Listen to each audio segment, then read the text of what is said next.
on me. Don't want no shackles. Don't want no shackles on me. I sit down with Big Brother. Don't like those RFIDs. Got the blues about my freedom. Got the blues about tyranny. I got the blues about my freedom. Got the blues about tyranny. I sat down with Big Brother and the national ID. Don't want a chip in my wallet, chip in my car. And if I want to travel, it's nobody's business how far. Don't want no shackles. Don't want no shackles on me. I said shame on Big Brother, always tracking and tracing me. Don't want a chip in my mother, chip in my wife, a chip in my babies. Stay out of our life. Don't want no shackles. Don't want no shackles on me. I sat down with Big Brother. No more slavery. Play it for me, baby.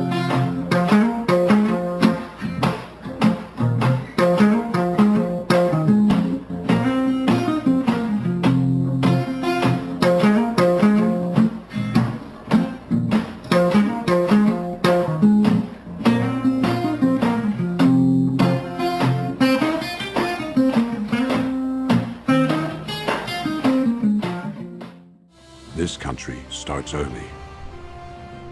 It works hard. It stays focused. It keeps moving. It stands ready. And it carries the weight. Strong coffee for a strong nation. This is all you ever hear about in this country is our differences. It's all they ever talk about. Politicians and the media always pushing the things that separate us. Things that make us different. That's the way the ruling class operates in any society. They divide the rest of the people. They keep the lower and the middle classes fighting with each other so that they, the rich, can run off with all the fucking money. Fairly simple thing. Fairly simple thing. Happens to work. Anything that's different about us, you know that's what they're pushing at you. Racial differences, religious, ethnic, national backgrounds, jobs, income, education, social status, sexuality, anything they can do to keep us fighting with each other so that they can keep going to the bank. What role in the Middle East again does Israel play in this? Israel was created as the instrument to bring about the Battle of Armageddon and the fulfillment of prophecy, a war that will be so terrible, where nuclear weapons will be used, so that the American citizens and the other people in the world will get down on their knees and beg for no more war. And what is the answer to that? They're going to be told the only way we can guarantee no more war is if we destroy the sovereignty of nations and we come together as one humanity in a one world government. It's a big club, and you ain't in it. You and I are not in the big club. What does the emperor do when the people become restive? And when the people are asking questions, and when the people don't like the policies of the emperor, he sends them to the circus. He creates a circus. He builds a giant coliseum.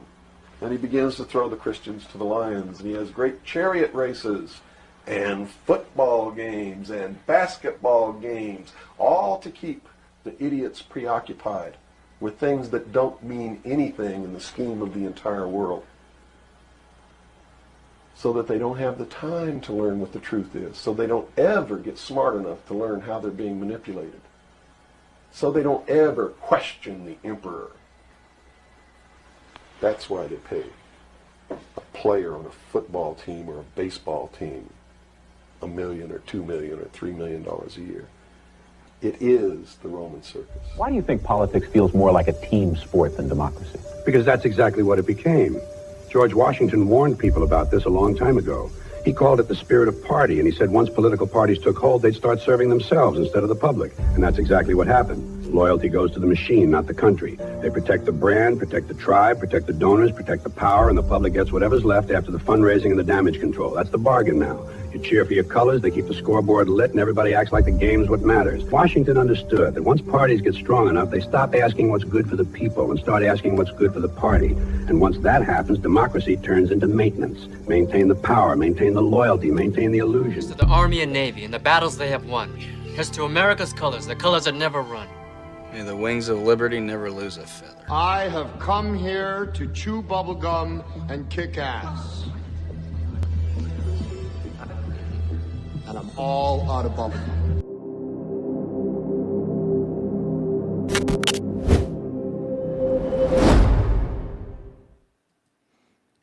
Welcome everybody back to another Talking with Conspiracy, and tonight, after my long intro, we got we had a special guest, Rebecca. Rebecca's here to talk all kinds of business stuff and important things, retirement and everything in between, is because the cost of living is for sure, and everything is going up. So we sure need to be planning for them later years. How are you doing tonight? I'm doing pretty well. That was a phenomenal intro, I must say. I'm all of a sudden feeling inspired. Thank you. That was just me playing with Canva, and it's kind of like, find something like, that'd be cool to throw in there and figure it all out, But pretty much how I've done this whole show is just me figuring stuff out as I go and learning.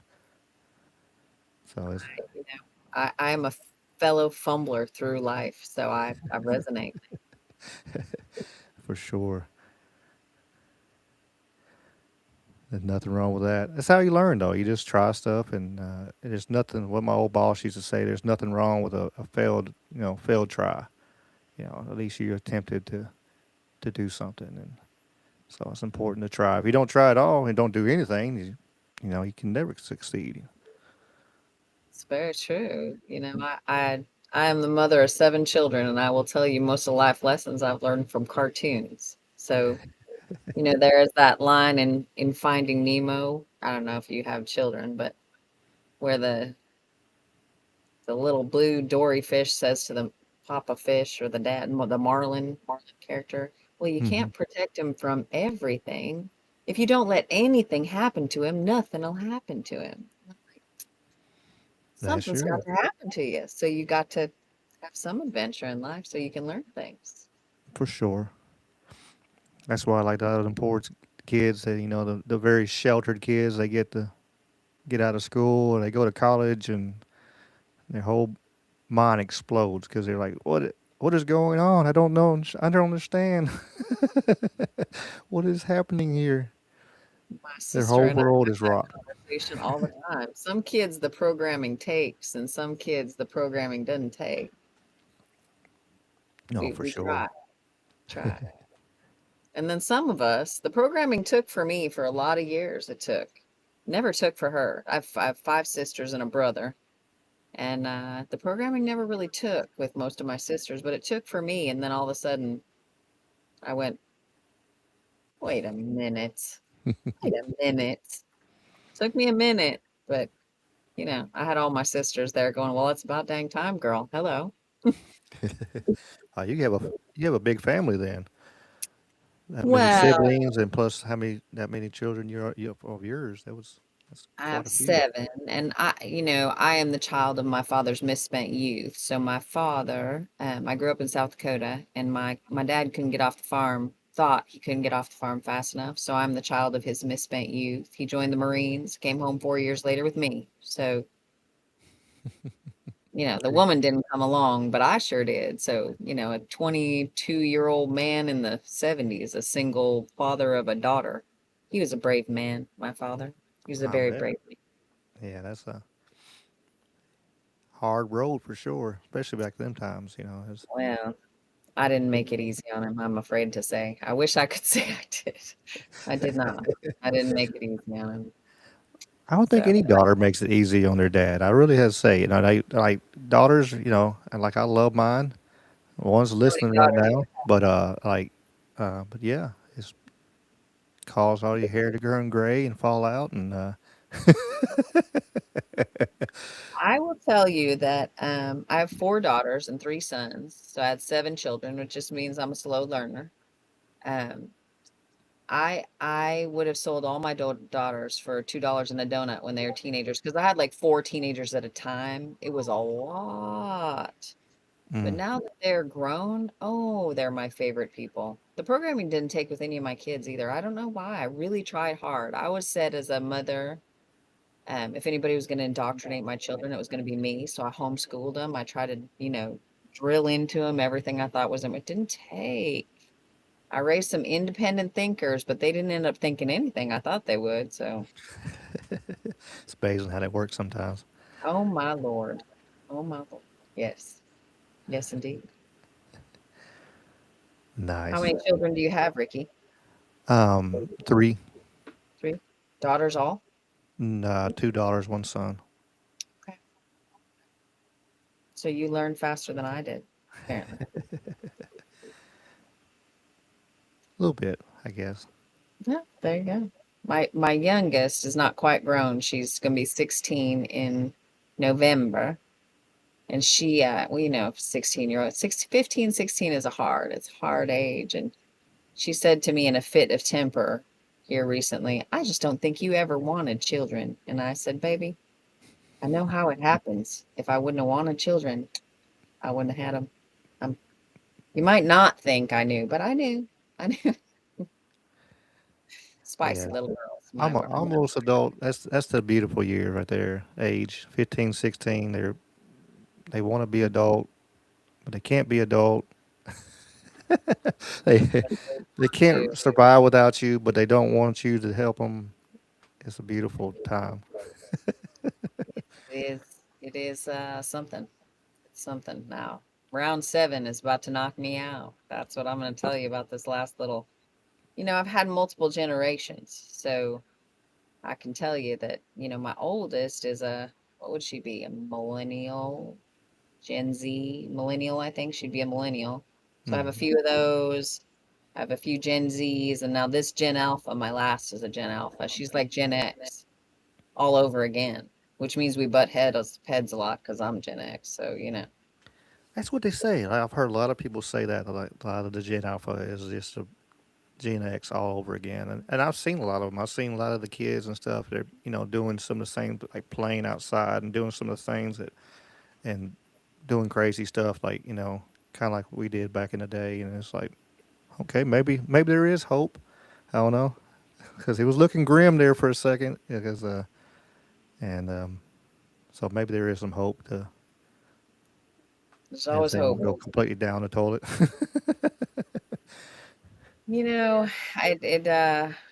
I don't. Gen Alpha is different. It is my millennial kids, my Gen Z kids. They're not ambitious kids. Like surprising. Like I've been an entrepreneur all my life. Owned multiple businesses as I was raising them. They never saw me have a job ever. Any of my kids never saw me work a job where I had to go for hours or paychecks or anything.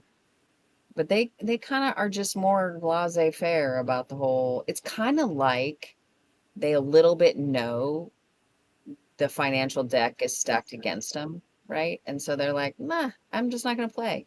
I'm not playing. Sorry, I refuse to play. And then this little last one, she's a gamer. She's an ambitious little thing. She's going to change the world. That one,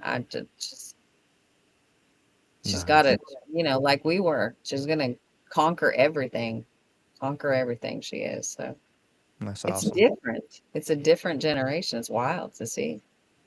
Yeah. A lot of the kids, like I said, some of the millennials and them, they kind of like, whatever, and it seems they do get that mindset of like, there's nothing I can do. Like, I'll never buy a house. I'll never buy this. I'll never do that. And then, so, okay, well, not even try, attempt to, change your own stars or something like that, and, it's one of them things. I know, like, for me, I had, wasn't very good financially, especially in my 20s and stuff like that, like a lot of people, but it took me until I got to 40 to actually buy my first house and stuff like that, and so sometimes it takes time. Sometimes, you got to work really hard and be patient, and it works out. But like I said, some of the kids you see, they're just like, no, I don't want to be. Everything's instant now, though. I think that's the bad thing. A lot of the instant gratification. Everybody wants that instant, right on and that's not how the real world works, really. I think it's kind of a both and thing. I've noticed conundrums in my children, right? So, as a Gen Xer, of course, we wanted to make a lot of money. We wanted to change the world. We wanted to own stuff and have all the toys. And then my children, it is like they feel like when they look at the financial landscape, they do feel like that. I'll never be wealthy. I'll never own a home. But they still want those things. They just feel like two of my sons, they call themselves democratic socialists, I think. I lose track. None of the words mean what they used to mean when I was a kid, so I don't know. They're like left of Bernie Sanders, which when you have seven, so I have some that are left of Bernie Sanders and some that are right of Donald Trump, which I think they means they agree because the circle continues, right? So if you're way left, way right, you're kind of agreeing. I don't know. It's wild. Some of it does. They won't, like, if you talk to them in person, they'll argue until they're blue in the face and say they don't. But a lot of it they do kind of blend in, and it's you know and a lot of this, if people actually talk to each other, they actually realize, like, a lot of them want the same things, and but everybody wants to put the color glasses on. I kind of talk about against, it's like, get these blue or red shades off your face and throw them away and look at, like, the big picture. Don't look at the colors, because that's the distraction and to get you arguing and fight, and it's wild. It's sad, because I know people that's their families turned on each other just because of this stuff and everything. I'm like, man, it ain't worth that. It ain't worth losing your family, and you only got a certain amount of time with your family. You don't need to be losing your family over red and blue, which I'm kind of more black pilled myself sometimes, but and looking at the situation, it's like they're probably sitting in the back in the room and patting each other on the back and laughing at all of us, and like, well, look at all these suckers fight and argue with each other, and it's like, I'd like to see more people wake up to that point, but I think we all maybe agree not. on most of the things, don't you think? Like, Hmm. I read once when I was young, I was one of the rare people. I was really quite conservative on the political scale when I was younger. And I read a book once called The Conscience of a Liberal. And I picked it up as a joke. I was like, well, clearly it must be blank inside. That was the idea. And I read it and I'm like, oh, dang. I agree with almost everything in this book except for the solution, right? I agree with all the problems we all see in common. It's Hmm. just that some of us see the government as the answer and some of us see government as the problem. And For that's sure. when, and then we go to battle over more government or less government. How much power should the government have over our money and our future and what we get to do and how much we get to keep, right? And that's a big part of what I do is, I ask people all the time, like, you get to retirement and you got one big decision. You got a silent partner in retirement. How much you want to share? How much you can Yeah, for share? sure. It's time to pay the piper. How much you gonna share? You got to Yeah. pay your taxes. Please pay them. I'm a licensed professional. I value my license, so everybody, please pay your taxes. You don't need to leave a tip, but you do have to pay taxes. You don't have to pay more than you owe, which many of us do inadvertently, right? We pay more than we owe just because we don't know what we don't know. Yeah. So, you know, is government the answer or is government the problem, Ricky? Which side do you fall on? A little. I'm a kind of more moderate, I guess you'd say. A little of both. Some of it is, some of it, some things we do need the government part of, take care of certain things, but there's certain things we sure don't need them part of. And, you know, and especially some of these, some kids are, I seen a video today, and guy was like, he said, what? He was a street vendor in New York. He was selling T-shirts, and the guy was sitting there. He's like, "Yeah, I'm a democratic socialist." He said, "I think we should have a social, socialist plan, blah blah blah." And he was going down the line. He's like, "Well, so if you're that, if the how much do you sell your shirts for?" He said, $60 a piece. He said, "Well, if the government comes down here and tells him 40, what would you do?" He's like, "No, I got to sell them 60 because it's mine. I'm not." And I'm like, "You don't understand what you're asking for." I think that's the biggest thing. Like so many do not. It aggravates me because it's like you have a amazing computer in your hand all the time, and you can't like actually. A lot of people don't want to go and actually do any research and look it up and see what like what they're actually absolutely asking for is, and is you know they don't. We don't want that. I mean, it really, truly, it's never worked ever, ever, ever, ever. Nowhere has happened. It's made people poor, and like Venezuela, we used to be one of the greatest countries in the world at one point, and it had a big swing, and there's only one reason it swung, and so it's like, well, I mean, we do need, like I said, we do need some government. We gotta have the police to protect us. We need to have military, protect us. We do need, make sure we do our infrastructure, which is falling apart. We need to take care of it, and stuff like that. We need to have, government ties in that. Um, us fighting wars all over the place that probably shouldn't be in is something a whole other story. But uh, you know, it's like it's got to be a balance. I don't know. I'm kind of a yin yang type of person. I think it's got to be some balance. You got to have some. You got to be able to take care of people and help people, and you still got to be able to, balance budgets and government's. Government's the only place that you can, you know, and fail your audit every year consistently and still be a viable source of anything. If we did that and we failed our audit and failed everything where we're losing money by buckets every day, we'd be closed down and living in a box on a billboard in San Francisco or something like that. Something, but um, It's all cyclical. It's interesting to me. I was reflecting this morning, you know, the country where women, so I work a lot with women, where women had the right to vote first. Which country in the world did women get the right to vote? Before Britain, before America, before India. In 1919, Afghanistan women had the right to vote. Did you know that? I did not know that. They did. And yet, today, because of an uneducated public and government taken over in ways that were not appropriate, women can't vote today in Afghanistan. They can't even go to public school in Afghanistan. They can't go out in public. Mm-hmm. But they had the right to vote before American women.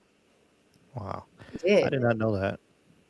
That's And it's wild. like Iran. Like you see the old, videos from Iran back in the '70s and stuff like that. Man, it was, it was like the jewel of the Middle East. And people were going there on vacation and stuff like that. And it's a whole different world now. They had a female leader.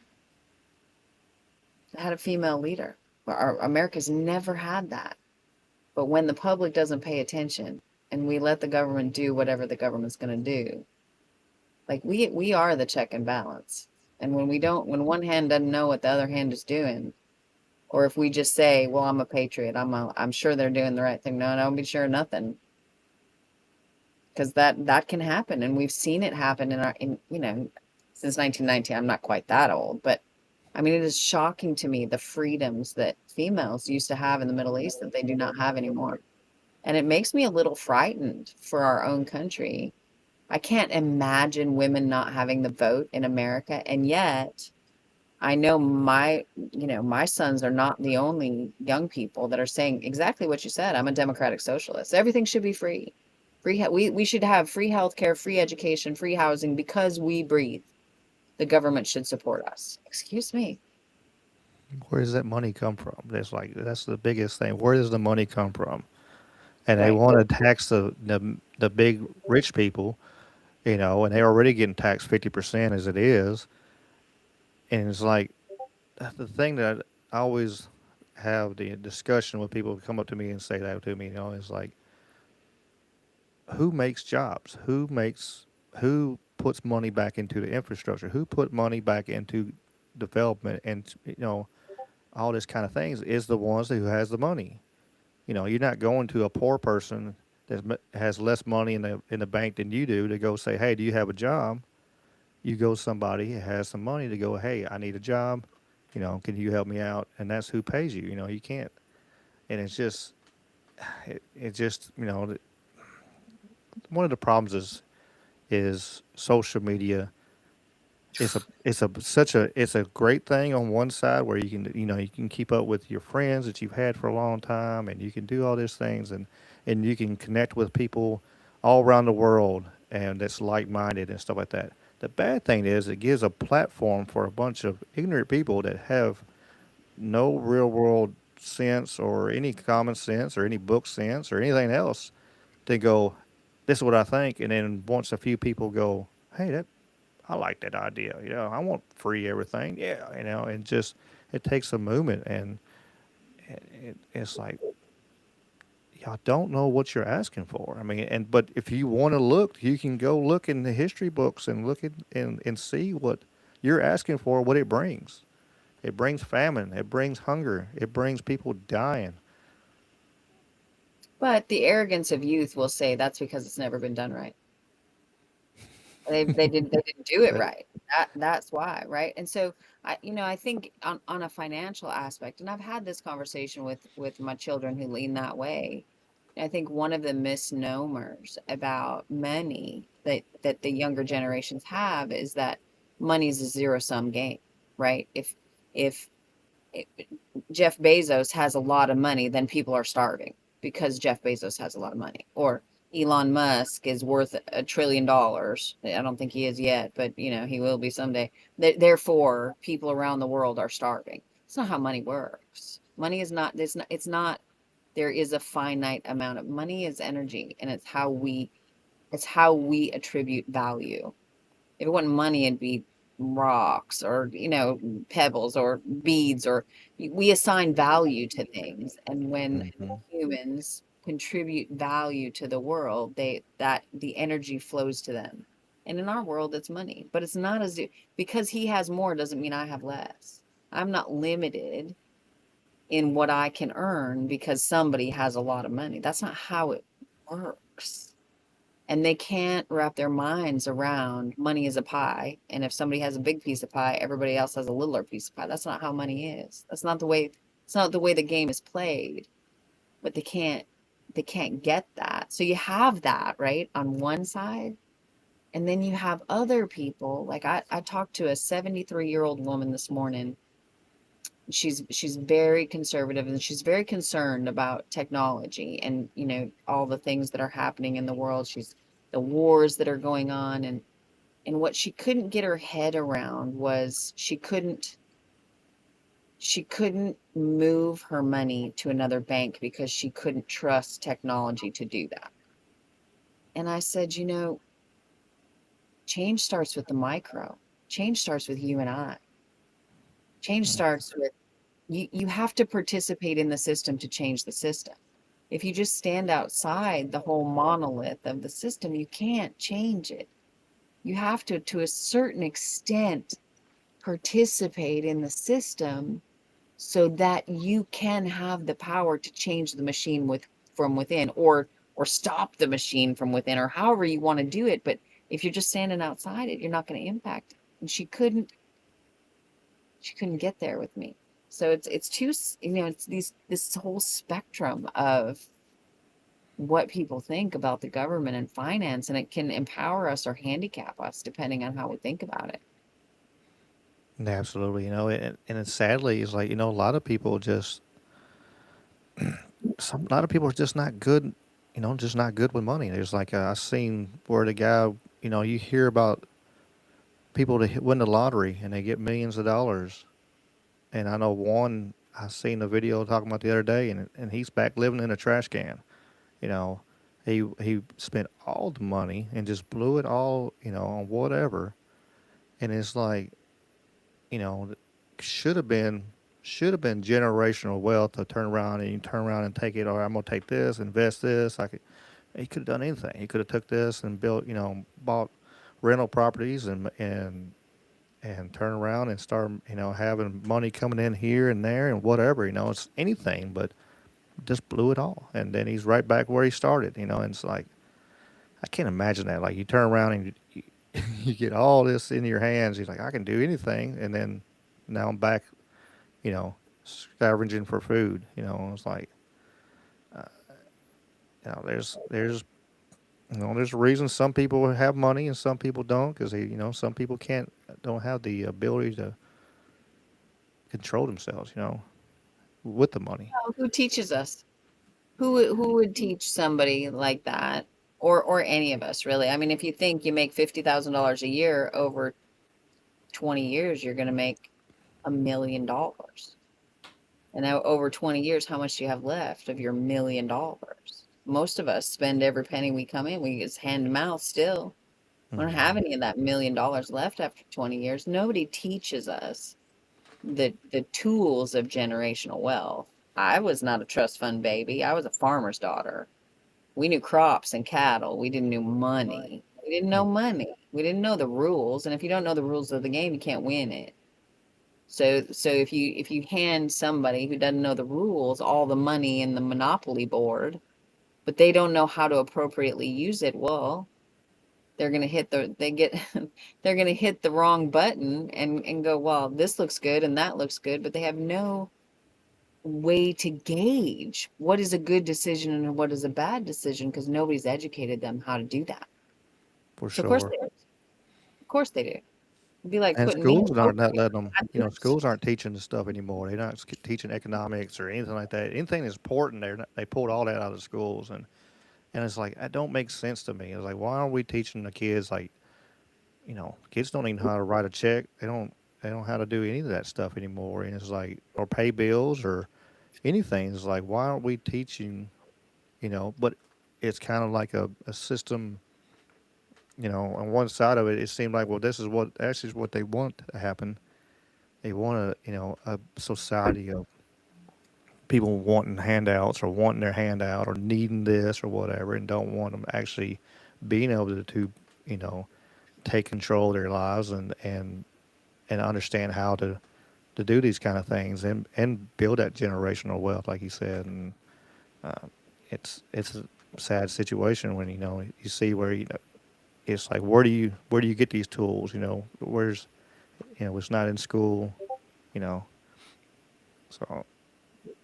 Well, I mean, it's a beautiful thing right now. I mean, social media is a double-edged sword, but by the same token, there's a lot of free education. And I think, it comes back to that problem of apathy versus action, right? I mean, I'm watching the chat a little bit, and I will say I've come to a point in my life, even as a Gen Xer, where I will say I want options. I will own nothing and be happy. I will. I don't want to own things. I don't want I don't want the taxes. I don't want that. I want options. But if we don't know the rules of the game, then all the people that we complain about having power will always have power. Because we're worried about how am I going to put the next meal on my table? How am I going to put gas in my car? How am I going to we're focused on survival and they're focused on power. And that's different. And that's going to keep power in the hands that all of us complain about power being in those hands, but we don't play the game in any kind of way that's going to change it. And that's wild. Like we are our own jailer. It's like we're saying, we're holding the jail cell up to our own faces saying, I hate being in jail. I hate being in jail. But we hold it. We just set the jail cell down and play by the different rules. And there's so much education out there. My goodness. Go to YouTube right now and you can learn anything. I mean, I'm a financial advisor. So do I want you to talk to a good, solid financial advisor? Yes, I'll give you all the rules to pick a good one. I will, but also the amount of free knowledge that is out there to empower people is stunning. It's stunning. You can get a free degree from Harvard now. You don't even have to pay. It's crazy what you can do online. But we need to be willing to put our hands to the plow, so to speak, in the digital world and take that power so that we can change the balance, tip the balance, right? Makes sense. I mean, and you're right. We are in the best age of that, like just being able to, you know, truly do whatever we want to do, like with like especially like YouTube and stuff like that. We get just so much education on there. I seen not financial, but a guy was talking about like with cars and stuff. He said, "Man, this is the best time ever. Like you can work on anything. All you gotta do is somebody made a YouTube video on it, so you can just work on it yourself, you know, and find out how to work on it, or and so it's amazing time of knowledge that's on the internet. That you know, that's the one of the best things about the world we live in right now is we have knowledge at our fingertips. Just got to take the initiative to seek it. Yeah, I agree. I think first, I always told my husband this, when I had my first couple of kids, I'm sure that your wife was never like this, but I was got a little crazy when I was pregnant. I probably shouldn't say that, girl power and all that, but I really did. I lost my sense of a little reality. And then by the time I was pregnant with my fourth, I got to the point with my husband where I would say, I understand. I get it. I'm aware of the problem. I may or may not take action to fix that problem, but I'm aware that I might not be seeing things totally clearly right now. And I think that's the first step, right? Is realizing, okay, we are not the people that have the power. We are not the people that have generational wealth. However, that awareness is the first step to accessing that power, to say, okay, I realize I don't have it. I don't know the rules, but the information is hiding in plain sight. So once you get it, I don't have the knowledge I need. Then you say, okay, well, what options? And this is what we do all the time, right? Is we say, okay, well, what future do you want to design financially? Somebody told me when I was like 20, I had a financial planner when I was just a baby, a mentor who said to me, what do you want to have when you retire? And I'm like, I don't know, like $10 million. And he's like, it's not about the money. It's about options. What you want to have is options. The option to do whatever you want, whenever you want to do it. It's not about the money. Having options. So once you understand what you want, then you can reverse engineer that and say, well, what do I need to do to get there? And part of that is understanding that if you keep doing what you've been doing, you're going to keep getting the shaft the way you always got the shaft, and your kids after you, hand to mouth, hand to mouth, hand to mouth, generationally, while wealthy families are wealthy family to wealthy family to wealthy family, because that's how they've always done it. We have the power to turn the table. We really do. If we'll just take it and say, the information is out there. I can do this. People do it all the time. But we can be apathetic or we can take action, one or the other. It's just a matter of doing it. Makes sense. I mean, it really is. It's just taking that initiative to find the ways, and it does make sense to. It's like you wanna go get an RV and travel the country and visit. Okay, what do I need to get to that point where I can do that? I can see that the back figuring and going back and see, all right, well, I need this, this, and this to get to that point. And so it makes sense. It does make sense instead of just say, oh, I need this amount of money. Well, maybe you do, maybe you don't. you know, it It, does make it doesn't sense. take what you think it would take. And this is a, this is a conversation that I have a lot with young people is they're like, I'll never have enough. It takes, so you can't make a living wage. This is what I hear.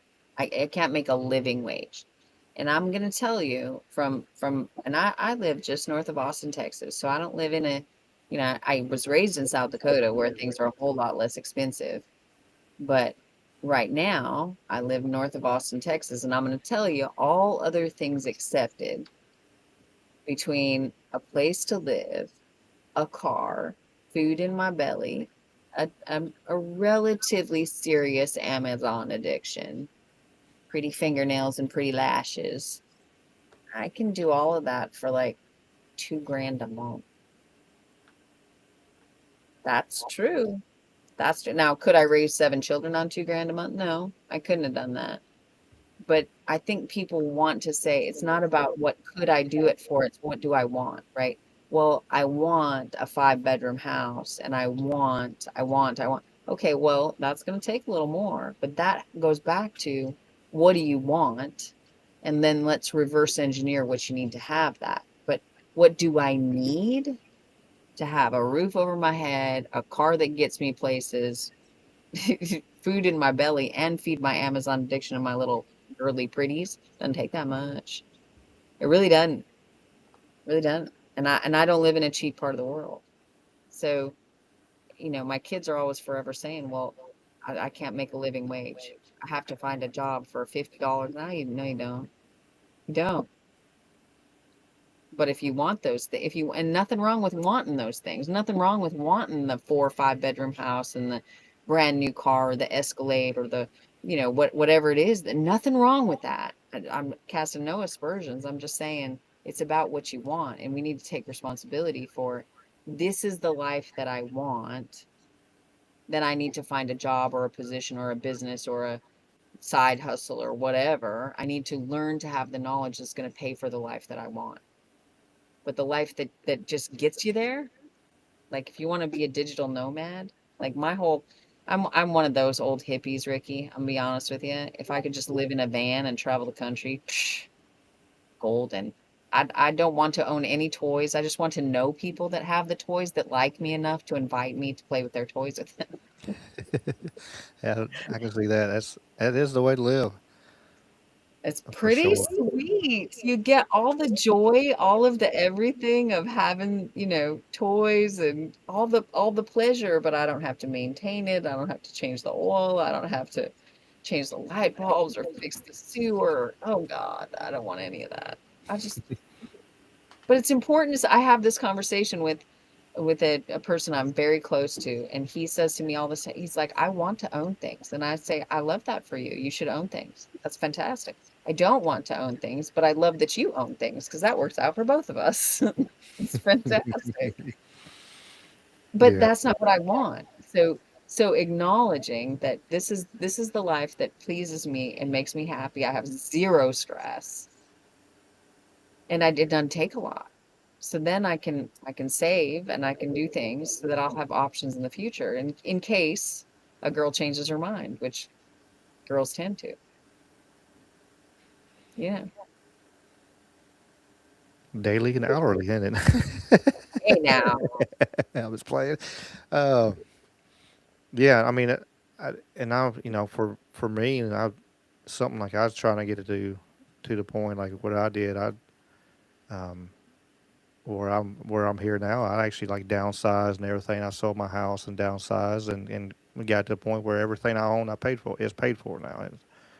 It took me a while to get to that point, but but because that's what I wanted. I was like, I don't want to be, you know, where I can live minimum, and hey, I do this, and I teach martial arts too, and so that way I can do that, and I can travel and travel with fighters and do what I want to do, and especially since after like, 2020 with COVID and stuff like that, this life really, the fleetingness of it kind of really hit me hard. I'm like, all right, this is my goal. I'm gonna get there.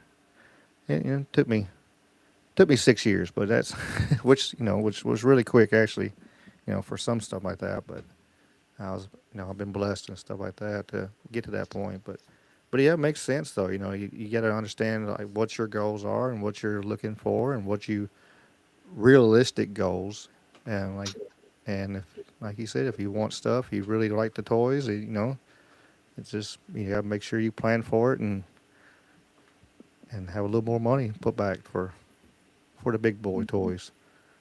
Well, and part of it too is you know being wise with what you do with the money, right? So if you say to me, like when I work with clients on reverse engineering their future, right? Whether you're 20 or 40 or 60, it doesn't really matter. If you say at this date I want to have this, well then there's only a few levers that we can pull, right? One of them is how much money do we have to put away? But what determines how much money we have to put away is where we put the money, right? If you put the money in a box under your bed, well, you're going to have to put a whole lot of money away to get there. If you put it in the bank, you'll have to put slightly less, slightly, and I do mean very slightly less. If you just put it in a savings account, right? If you invest it appropriately, you're going to put less yet. And then you have people who don't pay attention really, who have a really, let me rephrase that. They do pay attention. They just have a really high risk tolerance, right? Like I had a client tell me, last year they said, Rebecca, I'm going to take my whole retirement, I'm going to put it in Bitcoin. And I said, oh God, Greg, I wish to God you would not do that. Please don't do that. And he said, you know what? If I would have told you that in 2022, I'm going to sell everything, put it in Bitcoin, you would have said the same thing. Please don't do that. But Bitcoin in 2022 was $10,000 a coin. It's $120,000 a coin now. I would have been right, and you would have been wrong. And I said, you're right. I would have been. You're right. I would have said that exact same. Please don't do that.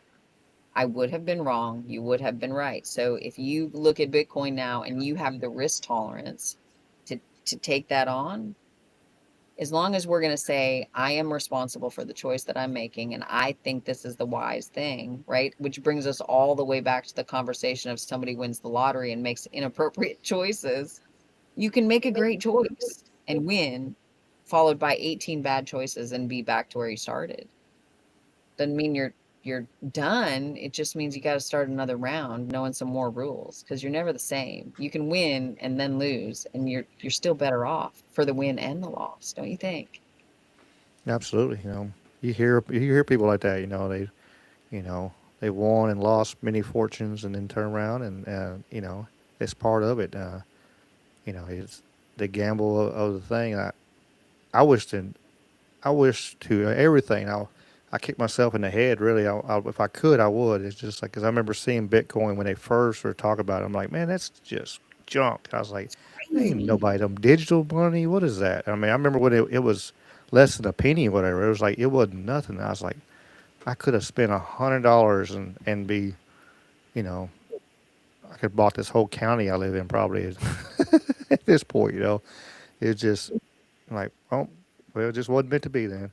But yeah, I I can see what you're saying though. It is, at the end of the day, you still had the choices.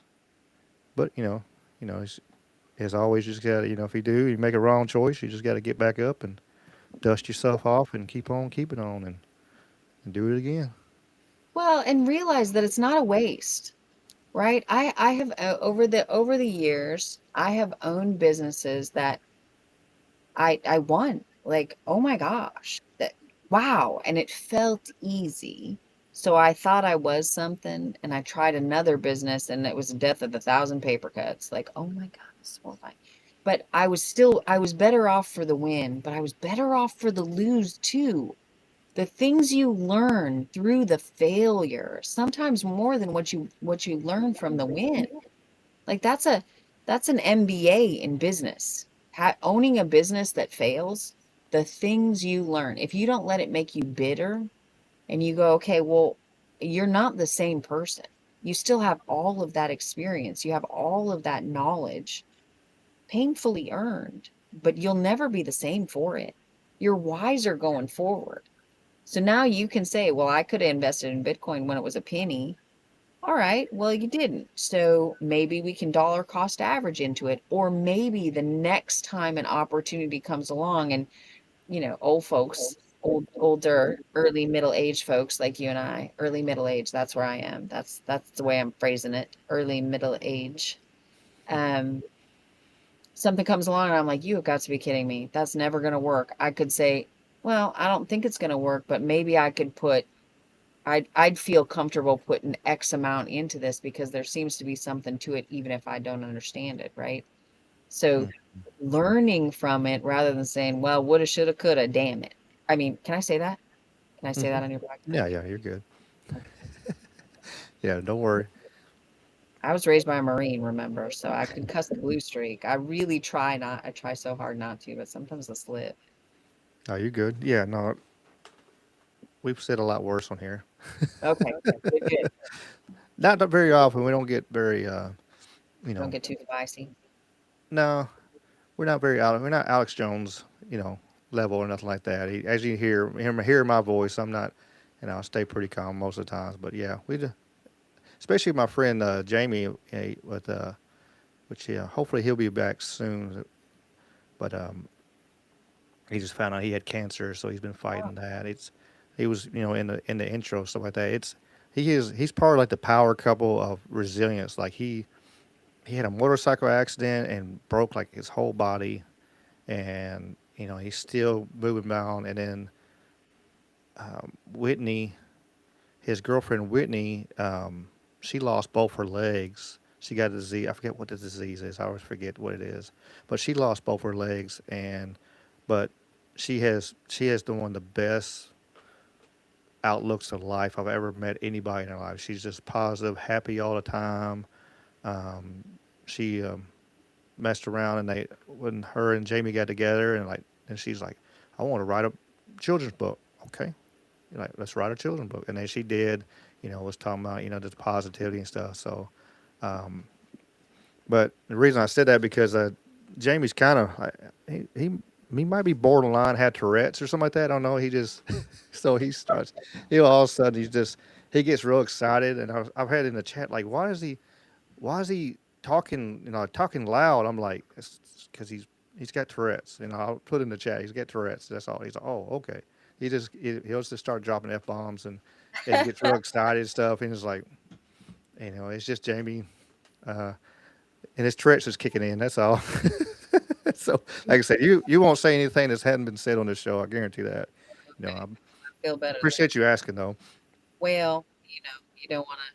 I try not to offend people, and you don't. I am a Texan woman. I have strong opinions about every dang thing. Just ask me. I got strong opinions about everything. My compliance people and I are always forever button heads because you cannot say that. I'm like, man, it's too late now. Oops. Well, I don't know. Pay your taxes. That's what I'm supposed to say. Pay your taxes, obey the law, don't do anything crazy. So see the disclosures below. She's just a regular human. I don't think I gave you any disclosures, so there's probably not any, but I'll pay for that later, I got disclosures in the chat where we're like, well, actually, it says I'm not a professional. Whatever we're doing is, don't take my advice on anything. I'm not a doctor. I'm not a lawyer. I'm not because I had to when I first started, I actually had to do some classes on YouTube because I said some things I didn't like, and I had to do some YouTube classes on there before I can get my channel back into positive and get knocked. Sorry for it, but do they do re-education on YouTube? Is that a thing? You can get in YouTube jail and you have to be re-educated?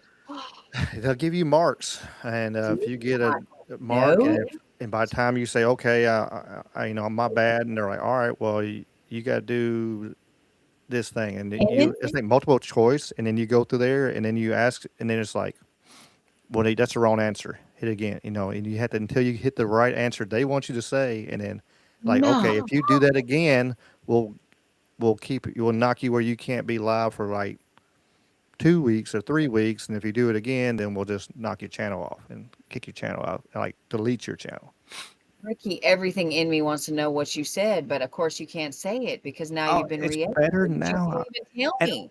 and actually, and the bad thing was, it wasn't even nothing I said. I played a video with Bill Gates in it talking about when he talked about like using vaccines to moderate population kind of stuff like that, and I didn't even say nothing. It was I played another video where he said it, and then it was somebody commentate on it. I didn't even say, well, I said some stuff on it, but the video, what they popped up and gave me the knock was somebody else talking, and so yeah, it was. For a while there, I was even scared to even say his name. We were making up funny names to say Bill Gates for a while, but now they pulled the reins back a little bit, which I imagine that they let him go again now. That's why I'm also on Rumble. I'm on Rumble too because they let you say whatever you want to say. They don't care. There you go. There you So go. I always say everybody's like, if you don't see me on YouTube no more, just go to Rumble. I'll be there, still live, and But part of it is we need to be educated. Like that's the hard part is okay, I'm familiar with those clips. Like he did say those things. He did say, I've had, well, and I'm a homeschool mom, right? So those who do not know history are doomed to repeat it, right? So I will have these conversations all the time. Like I had a shocking, and can't really have the conversation, but I did have a conversation. We don't have to have it, but about the origins of Planned Parenthood. And the person that I was talking to was like, "You have got to be kidding me." I'm like, "Legit, look it up. How can you not know?" Like, I'm not saying good or bad. Like, just because it started that way doesn't mean it's that. So please hear me say I'm not taking an opinion, blah, blah, blah, blah, blah, all the disclosures. However, the roots are a thing. This is where the thing started. yeah, This it is is what it is. Yeah. that's just history, and shocking one that we know it, and shocking one that we don't know it, I should say, that we don't know our own history, but shocking too that you can't play the video of the person saying it in their own voice, in their own words, and then have an opinion about that. Like, what is that? Are you kidding me right now? That's They crazy. were really, especially 21, 20, and around there. They were locking everything down. A lot of people lost their channels. Some just now got them back. Some never got them back.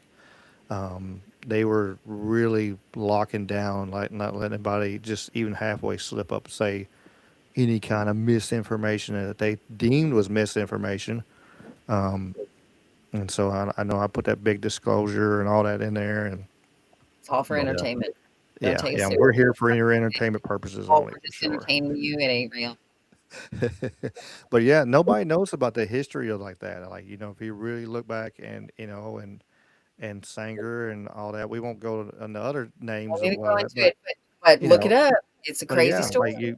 like who was very good friends with other people that you would be surprised of. I won't say. Normally, I would say it, but for you, I will not say it.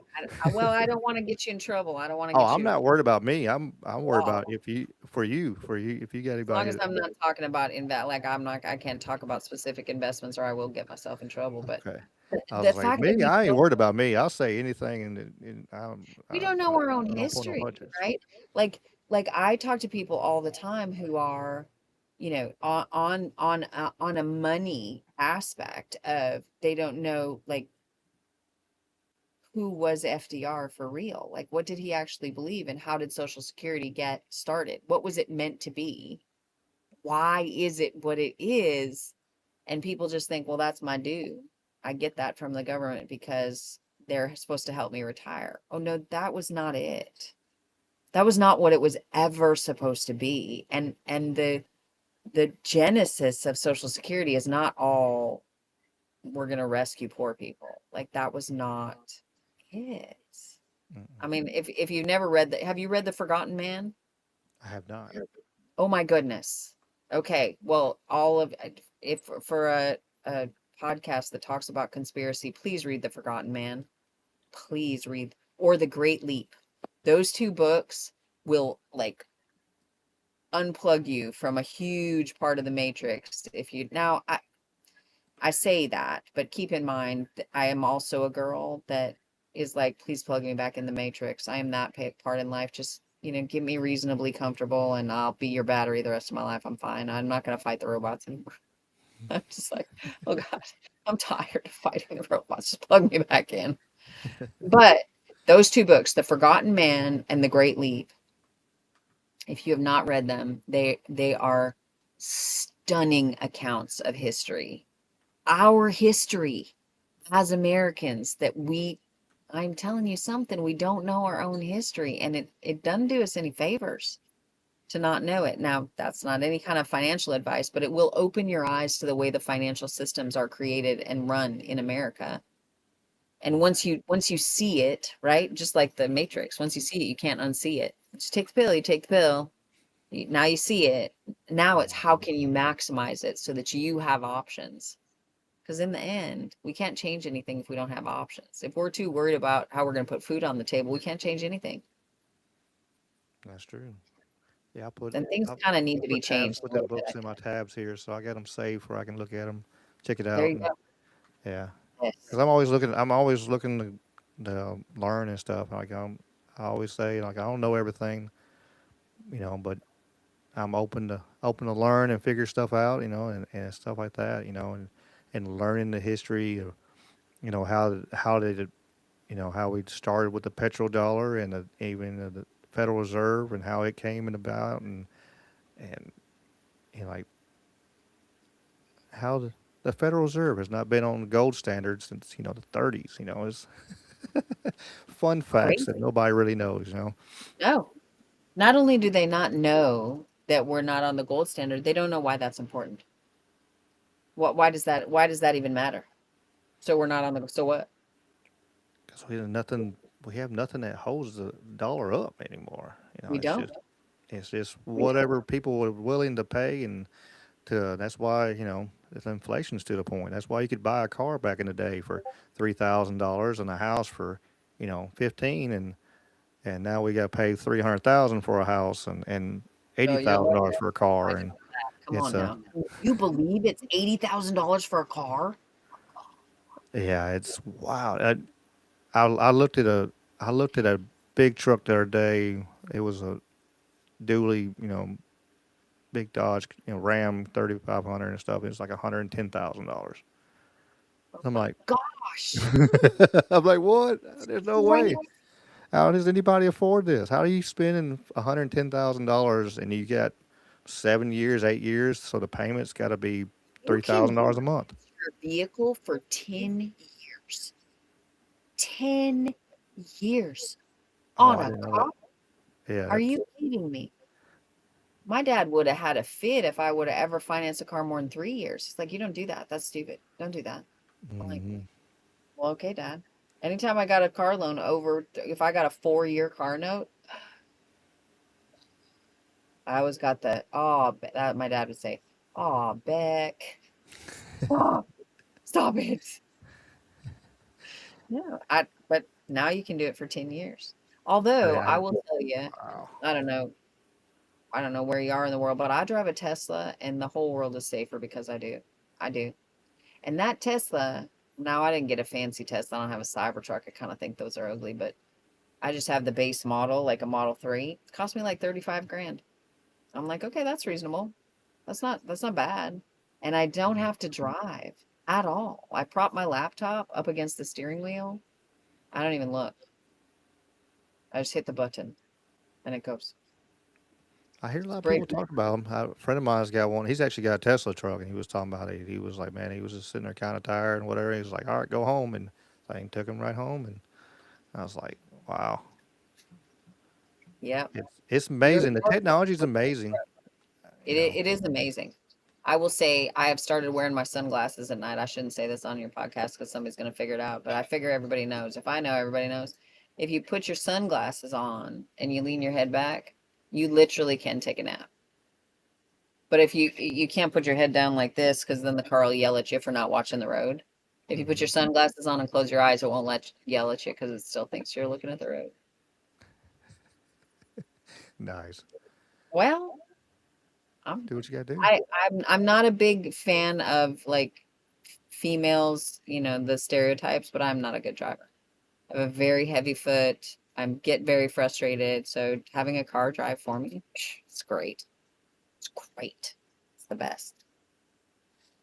Anyway, that's the way to do it. But I didn't spend anywhere near what you would have spent for that Dodge Ram with dualies and all the fancy. Oh yeah, like I mean, And you would have had it. You would have spent $100,000 and you would have had to drive the thing yourself. yeah, I mean the basic car now is like 45. Like the average is $45,000. You know, and it's like I don't know. All my vehicles are 20 years older. And I won't lie. Like, it's like I'll drive my old stuff and be happy. And Yeah. I bought a '06 Jeep Liberty, had 50,000 miles on it, and I'm like, hey, I'm good. You know, put I around got and a little addicted to my Tesla. I didn't want a Tesla. My husband was like, you need a Tesla. You're going to kill somebody or yourself. Like yours forever. Because I forever have this silly thing in my hand. I'm forever looking at it. I'm forever working. And he's like, you need, and I'm like, I don't want one of those stupid cars. I don't even like them. No. He's like, just test drive it. If you don't like it, Rebecca, don't buy it. And I got in that car and I hit the button, my hands off the wheel, and I went, oh, damn. What if I want to go to Starbucks? And I put in Starbucks in the little computer, and sure enough, it is neat. I've played a bunch of videos, where there are different things, and the one amazing one I played on here because sometimes I just show like tech videos and stuff like that. I have like different categories when it's just me talking, and one of them, one be politics, one be like random, and one be like tech. But one of them was really amazing where this young guy saved his dad's life because he was driving a Tesla because his dad had a heart attack and he was able, and I guess he had access to and he was like, "Are you auto driving?" And he was like, "Yeah." So he was able to get on his phone and tell the car to go to the hospital and saved his dad's life because his dad was actually auto driving and he was able to get on there and his dad was barely able to talk, and he knew there was something wrong and saved his dad's life with the Tesla. So the technology that part is pretty cool. I don't like to being able to just cut me off anytime I want to go. Or we're driving down the road and just like, you're done. You're stopped here in the middle of the road. But the that part of it is pretty cool.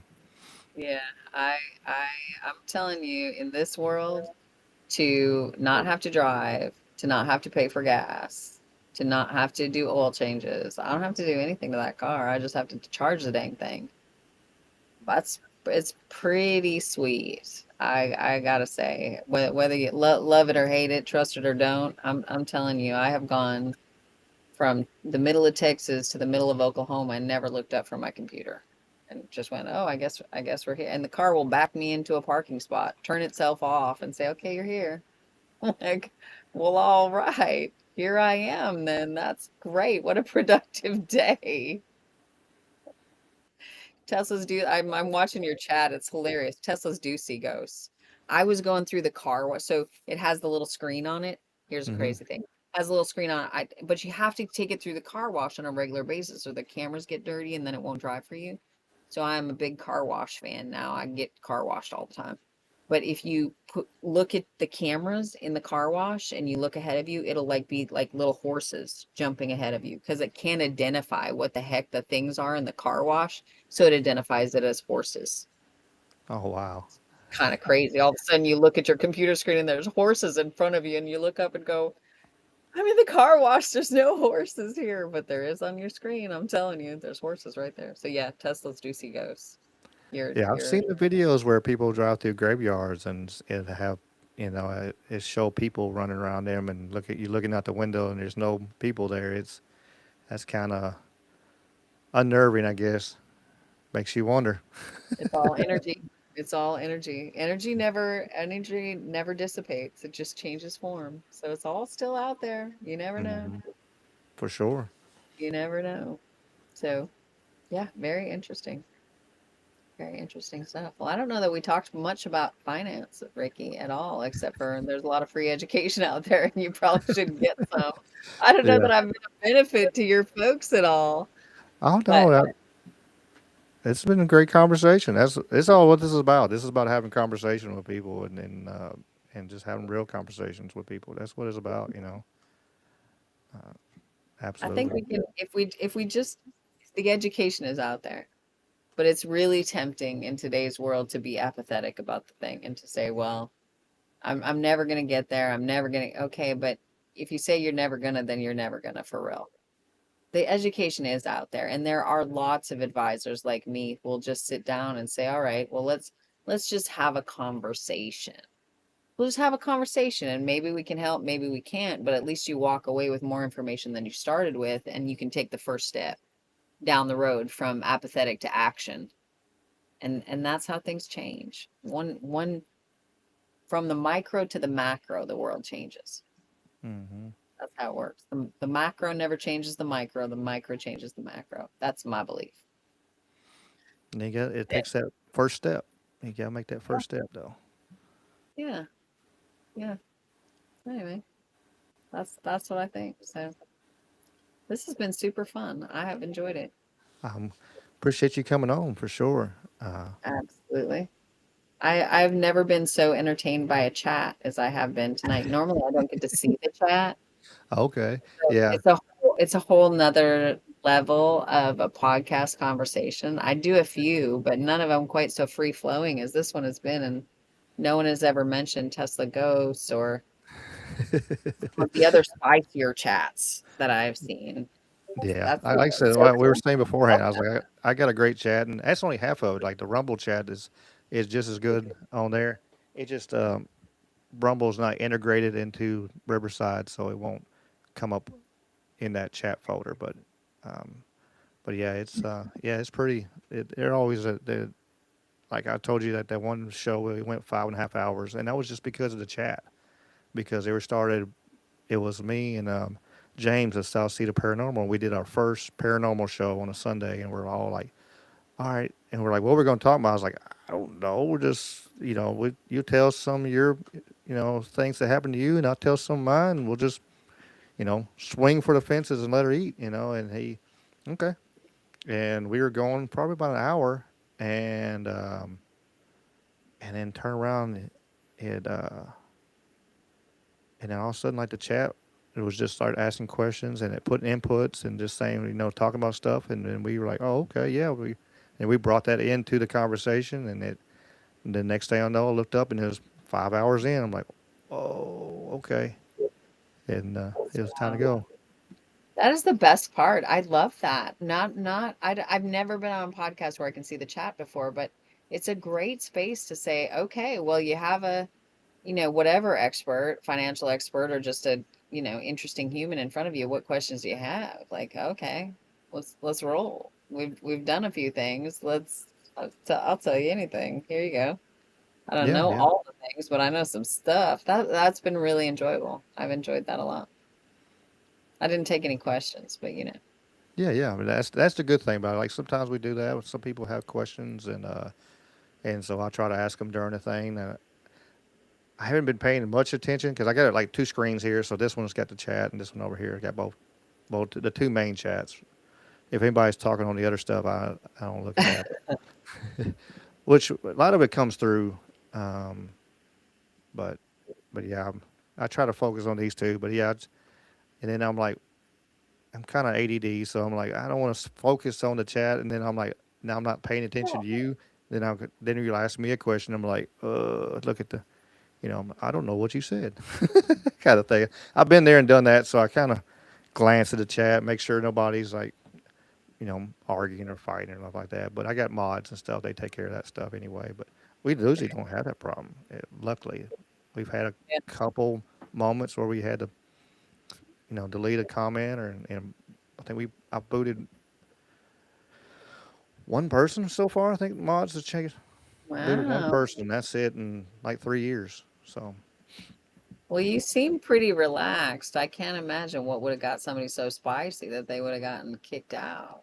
As a very just opinionated female, arguing in the chat with somebody else, and just like, we believe in everybody having their own opinion, of course. Like, hey, you got, but I think agree to disagree. But I start, calling somebody out their name and stuff like that. It's like, we don't need to have time for that. None of that. you can disagree all you want and say, hey, this is my point, and this is, and they can say their point, but like, when they start really like degrading to somebody, it's like, well, it's time to step in. Or like I said, I got good mods, and I don't even have to do none of that. They'll take care of that for me. Like There you go. Hiker on Rumble, she'll knock somebody out quick. There you go. I've never been on Rumble, so I don't. Yeah, I it's don't. Rumble's a great. Is it aggravates me sometimes, but because they just kind of changed. Like I was on the creator program, and they changed the stuff, but it does have a freedom. Like you can talk, you can play any music you want to on there. Nobody's no copyrights hit. You can say what you want to say. So there's lots of different people saying, different groups and different channels, and speaking their mind, and they're not worried about being censored or anything like that, or worried about No getting their channel reason. taken down, like YouTube. Because especially when YouTube, like I said a couple years ago, they're just hammering on people, and if you say anything wrong, and then boom. Um, Did you go to sadly, Rumble because you were in YouTube re-education camp? no, I found Rumble because of um, when I first started. It was a Trouble Minds Radio is a show, and it's actually like a kind of, it's like, he's gonna be mad if I say it like this, but it's kind of like coast to coast. Like you can call in, you'll have a topic, kind of a general topic of the day, and people come in and talk and put their ideas out there. And you know, it, and sometimes you know, the ideas swing real wide and really out there. It's amazing conversation and stuff. That was one of the channels he was on. He was on Rumble. I said, well, let me check out Rumble, and then I started realizing and looked into it, and I was like, okay. And then when I started doing live stream, I was like, well, um, Mike Strange is a gentleman's name that has troubled minds, and I said, well, Mike's everywhere. I said, well, that makes sense. Let me put my stuff as far places as I can, because you never know what's going to hook. You don't know what channel, um, and I'm like, all right. So I'm on Rumble, I'm on Kick, I'm on Twitch, I'm on all these different platforms, because I never know which one's gonna go boom. Like, because Right. I I shared 2 days ago. I shared some videos where a ex Air Force lady from the Air Force was talking about geoengineering and stuff, and she found out that like she was trying to debunk it, and it actually came back to around where the the go ahead for it was coming through her office, and Oh so my she was a gosh. whistleblower. Yeah, so she was a whistleblower for it, and I shared a video, and it went. I got over 1 million views, and then I shared like another video for her doing that, and like within a day, I gained like 10,000 followers and over 2 million views on Facebook, and it was like, Wow. and my phone, I'm like, it's been exploding, like just brah, brah, brah, brah. It's I had to keep it on silent just because everybody's commenting, and some people against it, some are for it, like, hey, you're crazy, or some people are like, yeah, we know this has been going on. So you had both sides of the discussion and argument, and just blowing my phone to, killing my battery. But like I said, that's another thing. I was like, well, who would have thought it? And I share the same videos across multiple platforms. I got a program that does it for me. I just here's what I want the title to be, and on this time send it out, and it does it for me. And for the same video, I got 100 show views in this place, and 300 on this one, and 2 million on this one. It's like you never know. So I found out about it, and now I said I I really like the freedom you have with Rumble. Though you can, like I said, you can say what you want to say. I know a lot of people play, some play music on it, um, and don't have to worry about copyright and all that kind of stuff like that. They can, because of YouTube. I've I've had up to 15 knocks one time of copyright, where I had to go through there and edit out after a live stream, and like, oh Really? yeah, it's just of just different videos, and I could play something that was on YouTube, and I could still like play a YouTube video, and it still not me, give me a copyright for it. So it's like, I had to go through there, and all right, I'm gonna and it's the slowest process ever because you got to do one at a time. Then it's got to process it and update it, and then you can go to the next one. Then 20 minutes later you can do it, and I was like, but yeah, you should check it out. You should check Rumble out. There's a lot of great programs on there, a lot of great channels. My friends, some of them are in the description, like Knights of the Storm. My friend Algorithm, Mike, channels like that are only on Rumble because it's just the freedom. They don't have to worry about. They tried on YouTube and they put stuff out like Algorithm. At Mike, he was putting stuff out. Started doing this like at 18, and like they took so much of his stuff down and knocked him, and censored the hell out of him. And he was like, There's that much censorship. yeah. I confess I am spoiled. Like I don't have the discipline to do what you do, so I just come and chat with other Yeah. discipline. Like you do this on a regular basis, and I'd be like, "Squirrel, was I supposed to do something today? I don't remember. I don't know." It's so I couldn't do it. I'd be so distracted all the time. I couldn't be so consistent. It's You it's guys hard. got everything. I had to build that calendar out and make it where I can actually, especially when I started like getting a lot of guests and stuff like that. I was like, all right, let me build this calendar. I found that program. And I was like, all right, I'm gonna build this calendar because it automatically updates and keeps me and it gives me notifications because if not, then I got to go through there and as soon as I find it, I'll go through there and I'll build it out on Riverside because I go through there and set it up, make sure. So I got it knocked in multiple places so I don't double book myself and or do like I did. I didn't double book myself next week, but I did a lot to myself. Next Wednesday, I have a lunch show. Then I'm going on another podcast later that afternoon, and then I have this show that evening. So I'm gonna be maybe I'll have a voice after it's all said and done. We'll see. I do these a lot because I've already told you I don't want to own any toys. I just pay attention to people with toys and then I get them. And that's the same with this. Like everybody else is consistent and they do all the things and I could be like, squirrel, oh, here's somebody new. And when I looked at my calendar for this evening, I was like, oh, hey, I have this podcast to do. How many hours am I booked for? I didn't even look. I just went, oh yeah, this is fine. No problem. I got that. And then I went, oh my goodness. Oh my goodness. This is crazy. What is going to happen? Yeah, I've had several come up and it's like, do we have to? I'm like, I had Zoe Smith last week, and she was like, do we have to do 3 hours? Like, we'll do as much as you want. Where we go, and we still went. I think we still went 2 hours, 2.5, and I was like, I was like, yeah, look, it's easy to do, when you're having conversation. Like right now, we're in an hour and a half right now. Just That's crazy. it goes by quick. When you're It having does. conversation and having good conversation, it goes by really fast. It does. And we haven't even touched any kind of conspiracy. Well, I mean, I guess we kind of nodded to a couple of them through Yeah.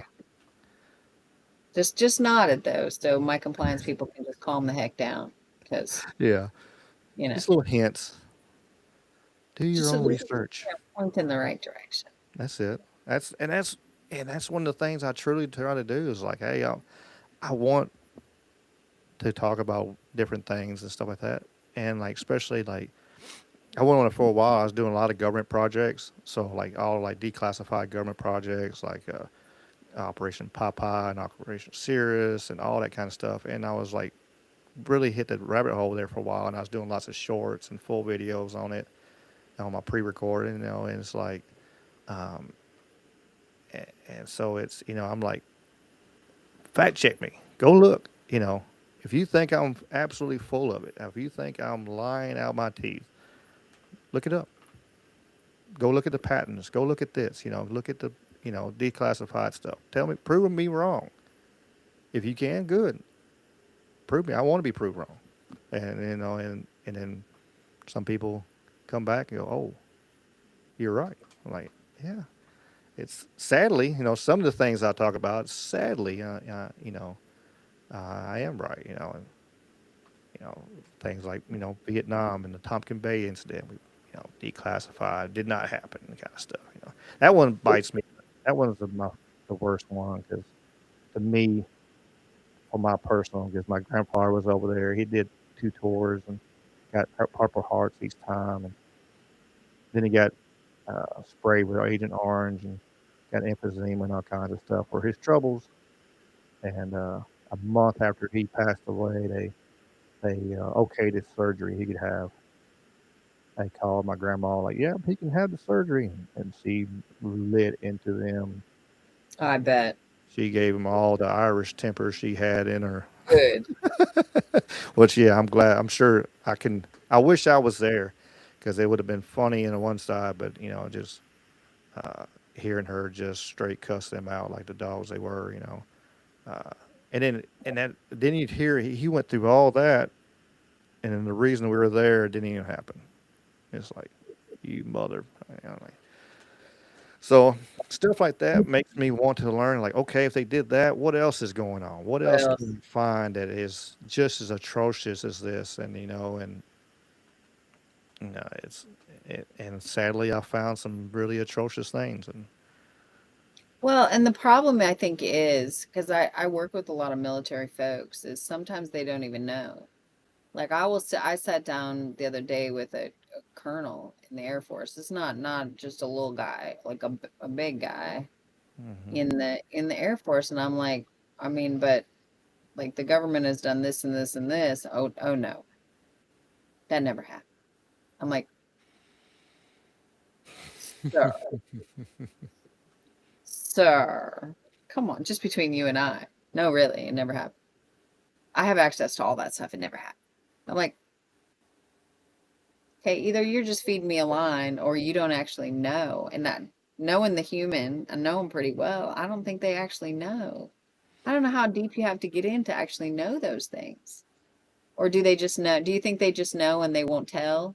Or do you think some of them, even in the high ups, they just don't know? What do you think? some, they are compartmentalized at what they can know and what they allow, and certain things. I'd imagine, and especially if you're up that high, you've been taught for 20 plus years that follow orders and do what they say, and and don't question their motives or anything like that. So it's you truly are programmed to do and to not really look into that things, not to do the history and look at it and like, hey, look here, look at this declassified things from the 60s and the MK Ultras that come out, the skeezy, all the stuff they did that with that. And I found so much amazing, just wild stuff. Like, like, do you know they detonated a nuclear bomb up in the upper atmosphere back, I think, in the 50s or 60s, I think 62-ish or something like that. I'm probably wrong on the date, year, but and they EMP'd Hawaii, knocked all the power out. And then like they sprayed bacteria over San Francisco just to see what it would do. It was supposed to be a small bout, which then it turned to be like 5,000 times worse than anything like could have been.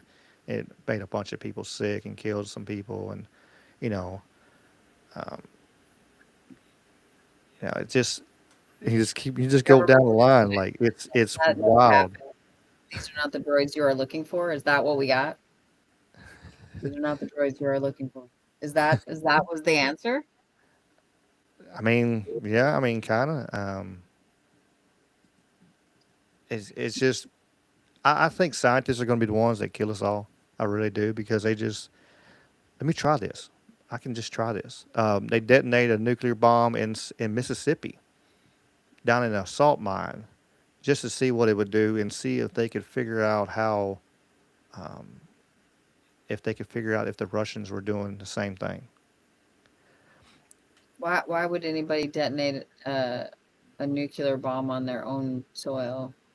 They did it twice in Mississippi. They did it a bunch, out in Arizona. Well, I mean, the testing grounds. In the middle of the desert. I mean, I can kind of understand that, but like in the middle of Mississippi's not that big of a state. Mm-hmm. Were they trying to like figure out if it'd kill the plant life? Because here's the thought, yes. It was just they were trying to test the seismic.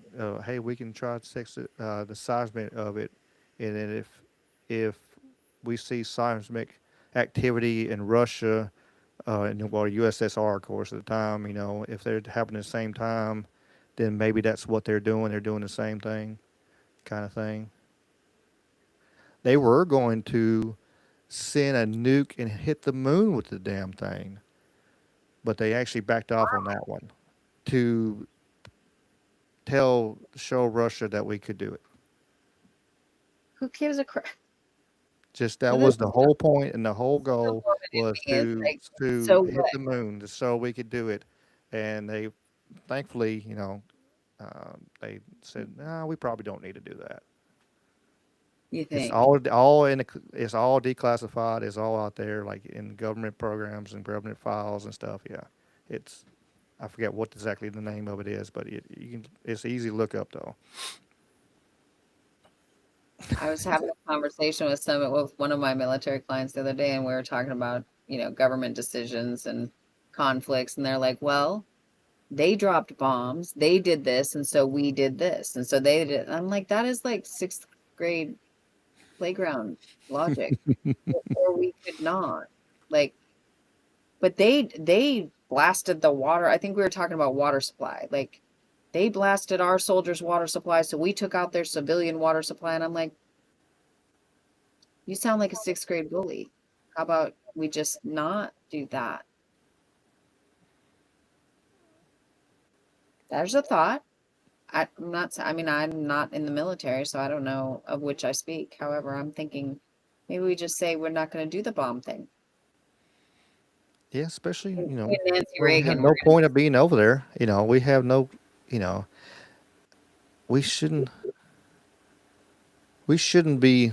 And I've thought about this since I was a kid. I was, and even from the '90s and up and teenager, and I've always had the same like, why are we the police of the world? Well, we Okay. can. That's always been my answer to of getting back. Oh, because we can, because we're the biggest, so we should be over here. Like, you know, it's one of them things. It's just like high school stuff. Somebody's picking on somebody, and then you go over there, and even though, hey, I go beat them up because they were doing something to somebody else, and then a day later they're back best friends, and they're both mad at you. You know, I used to do that when I was sadly, I mean, especially sadly, just fun. In my early 20s stuff, it was me and a couple friends of mine were always the ones that people call, like, hey, come here, hey, my boyfriend beat me up or whatever, I'm like, okay. And I used to like just somebody tell me something, and I was like instant Tasmanian devil, like instant, oh, I'm mad. And I remember I showed up, I don't know how I didn't get shot. I had a guardian angels watching over me. I really did, because I was doing stupid, ignorant things. I remember one that girl told me her boyfriend beat her up, so me and my friend jumped in my truck. We hauled over there. I started beating on the side of their. They lived in like a little trailer park. I was beating on the side of their house, and he's looking through the windows. I was trying to get them to come out. They could have just shot me through the damn wall. And like 2 days later, I seen her, and they were back together. I'm like, I'm not doing this no more. I'm gonna get killed over me trying to be. I was like, I got to stop and think about what's going on in the situation. I had to slow myself down, but, it's like, it's not worth it, and the same thing is like with the world is like, man, why we go attack this person because this, and then they were back buddies, and, and now they're mad at us. And then we over here, if we attack somebody, it's just like I heard, who was talking about it? Sadly, if we do anything to any country, if we don't wipe them completely off the face of the earth, we're going to have people that's not going to like us anymore. Because, hey, we killed their family, we killed their dad, their mom, their sister. Something happened when one of the bombs we dropped and hit civilians. And they're going to hold a grudge for the rest of their life, as they should. If it happened to me, I'd be the same way. And so it's one of them things is like, and your own actions are creating future terrorists and evil people down the line, and it's just a cause and effect. And like somehow how do we get out of this absolute crazy situation? Some of them are talking. I like it, the concept. I don't know how well it's going to go, but it's like, hey, I know we're in a global economy and all that bullshit, but we need to take care of us first. We need to rebuild these 80-year-old bridges, and our infrastructure is falling apart. We need to help the people who are on the streets and homeless. We need to help all these stuff but the military industrial complex, they got to get paid too, I guess. They got to eat. Or not. I mean, the problem is we are not only sometimes in our effort to kill the monster, we are the monster maker, right? Mm-hmm. We're around the globe trying to kill the monsters, and we're going to be the police, and we're going to protect everybody, and in the context of hunting down the monsters, we are making more monsters, unintended consequences that are never ending. How do you stop that? Once you start the machine, how the heck do you stop it now? We didn't mean to do it we didn't mean that, but it doesn't matter. Intention and impact are different. We need to take responsibility for our impact. And the impact is making monsters that your person there in the chat is not wrong. They're taught to hate us. We think we're doing good, and they're taught to hate. They're teaching our babies to hate us. What the heck? For sure. I mean, and it's amazing, I liked watching some of the videos where they had the World Cup over here, and a lot of people from all around the world came over the United States, and we was talking about something. I thought it was so much different. I thought it was so much, terrible people over here, and they were just, having a good time and enjoying themselves and stuff like that. And because of that, and absolutely what, what Wally says, like, that's the propaganda that they're taught. Like, hey, these people are evil, and we do that micro, in neighborhoods and stuff like that. In the United States, happened the same thing happened to it. This group, is taught, certain people teach their kids and grandkids that these people are terrible, and vice versa. And it just, that hatred is not needed. We don't, shouldn't hate anybody. I mean, that's should be common sense. So, dislike people, yes. We can don't like the way that certain people do things. Hey, okay, but when you just have that pure hatred, and evil in your heart for stuff, it's not good for you. And it's really has, and we have as a country has created that problem to cause that swell of so much hatred, and people death to America and all, hear people yell, and it's. Some of it we put ourselves in there. I mean, how many regime changes have possibly, the CIA possibly, helped move along, the whole continent of South America, every country in South America at one point, and not to mention what's other ones. You got countries that tried to go away from the dollar standard for oil, and they got some liberation too, as along the way.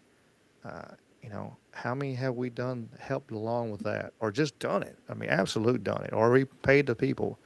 It was, like ISIS and stuff like that, all that stuff. I remember several years ago, I think 2015, 2016, and they're like, and it come on the news like, we're sending arms to ISIS, and like, why are we sending arms to ISIS? And they're like, well, that's the good ISIS. That's the ones that are friends. Do what? Now we have multiple, it's just the hypocrisy of it all, I know people I'm just flowing there, I guess now, but, pulled people like in Afghanistan and soldiers and stuff. And they're like, he's like, you know why we were over there? And I was like, I've heard rumors, and like, we're protecting the opium fields and the poppy fields because, certain terrorist groups were going over there and burning them. So we couldn't have that. So they That's why we were in Afghanistan for so long, to protect poppy fields. And it's like, what in the hell, really? And then you look into it, and it's the truth. And sadly, you know, which we created more, people that didn't like us because of, what we're doing. It's just a wild state of, cause and effect in the world. Yeah, you know what? It is shocking. If you start going down the rabbit hole, the things you find out are shocking. And then, it kind of brings us back full circle to, okay, so my daughter, so my grandson plays baseball. He's 12. And my daughter from the stands, he'll strike out or he'll do whatever, and she always says, "So what, now what?" That's what she says. "You struck out. So what, now what?" And I come back to that a lot with clients and in life. So now you know. So what? Now what? Are you going to be railing against the machine? Are you going to be apathetic? Are you going to say there's nothing I can do? Or are you going to do what you can do? Are you going to be the micro that changes the macro? Because without a bunch of us micro creating options for ourselves, we'll never change the macro. It'll always happen. So to a certain extent, you go down that rabbit hole, and eventually you need to pull yourself back out and go, okay, now I know. So what? Now what? Now what am I going to do? Now I know. And what am I going to just sound like a crazy? What is that movie with Mel Gibson? Do you remember that one? Yeah, yeah. Conspiracy theory. That's I what it think it was, is. right? I think Conspiracy it is theory. was conspiracy theory. Yeah. Yeah, where and he's not right. He's wandering around like a blinking lunatic, and he's right. He's telling the truth. But so what? Now what? No one could hear him because of how he was communicating, because he didn't have options. He didn't. I don't want to say do it the right way, but when you have knowledge, I think we're responsible to share it in a way that people can hear. If that's the truth, then let's share it in a way that people can hear and provide options for ourselves so that we can be heard. And if we can't do that, then nothing will ever change. It will just continue to get worse. That doesn't help anybody in the end. So what now what? Now we know. So what now what? For I sure. don't, And I look at, I talk about it all the time too, is like, it's, and like you said, we, coming back out of the rabbit hole is, we need to have a balance. Like I said, I'm a yin yang type, person. Is like, okay, I'm gonna dig into the rabbit hole for a while, and then I'm gonna come back out, and I'm gonna go to the lake and go swimming at the lake, or go camping, or just completely cut myself boop out of this, and keep my sanity of myself, But the big thing is like, having, I agree, is having communication and being able to talk about this stuff, and do it the right way. And, like I said, on like that movie, or or like Alex Jones or stuff like that, or just screaming and yelling and jumping up and down, and just, it's like one of them things is like, um, that's not helping any.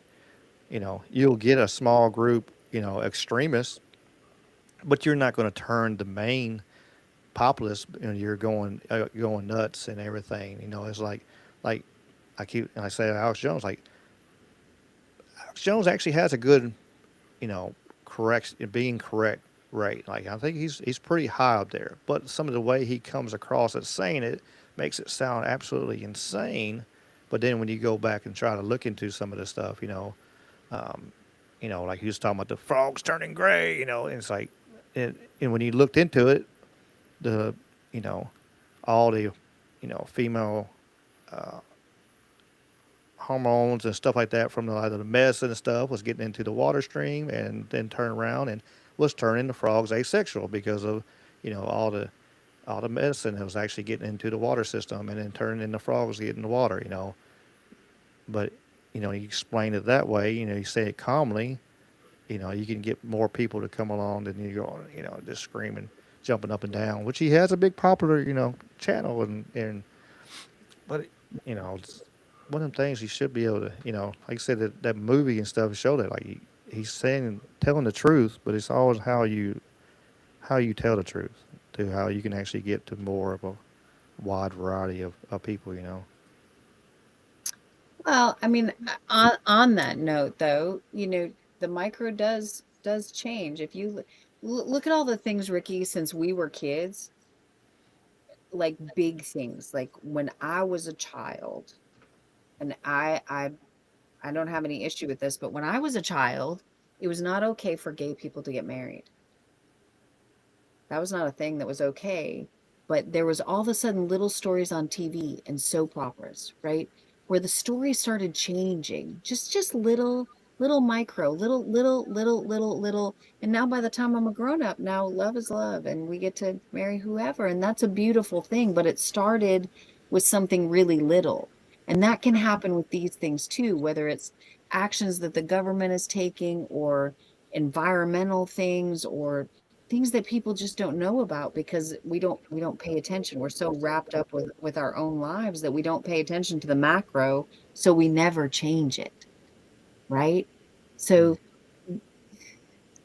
the story changes the world. If you can tell a story in a way that people can all of a sudden understand it and look into it, be tweaked to look into things on their own, it can change the world. We have the power to change the world. We don't have to be coming across like Mel Gibson on conspiracy theory. Like, even though he was right, he was coming across as a lunatic. Nobody believed him.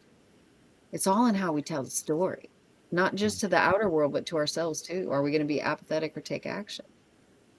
That matters.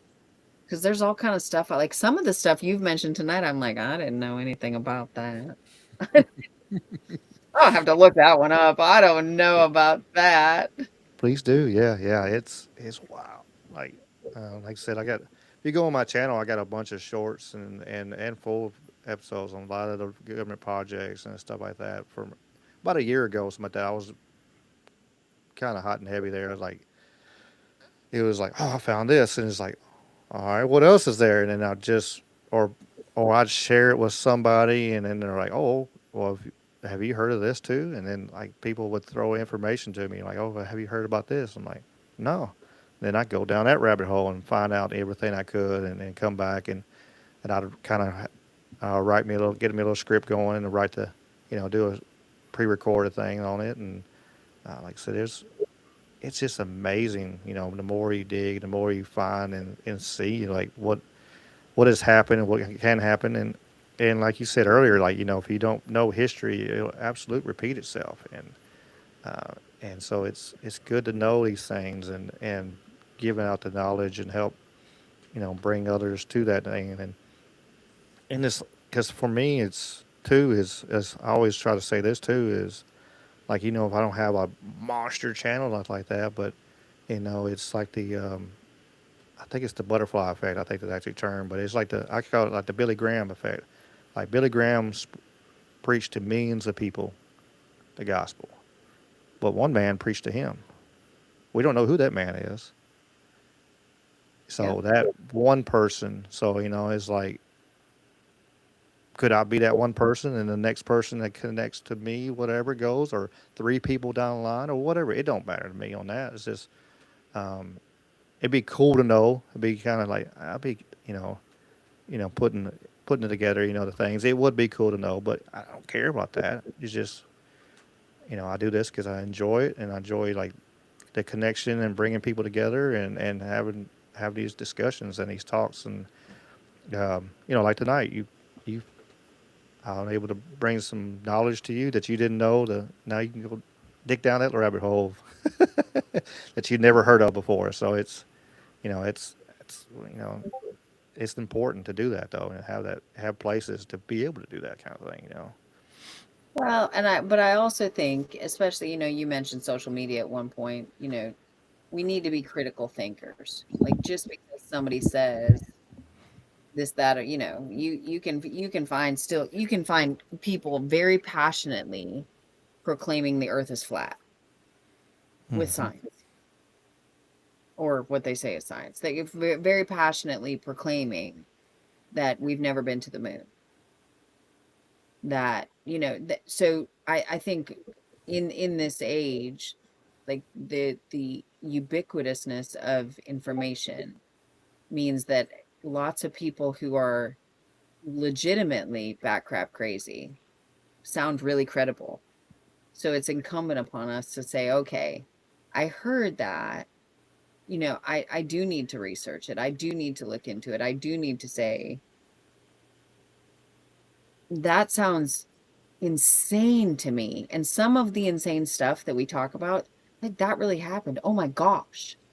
How did that really happen? And then other stuff that you go, that sounds insane to me. Oh, and it actually is.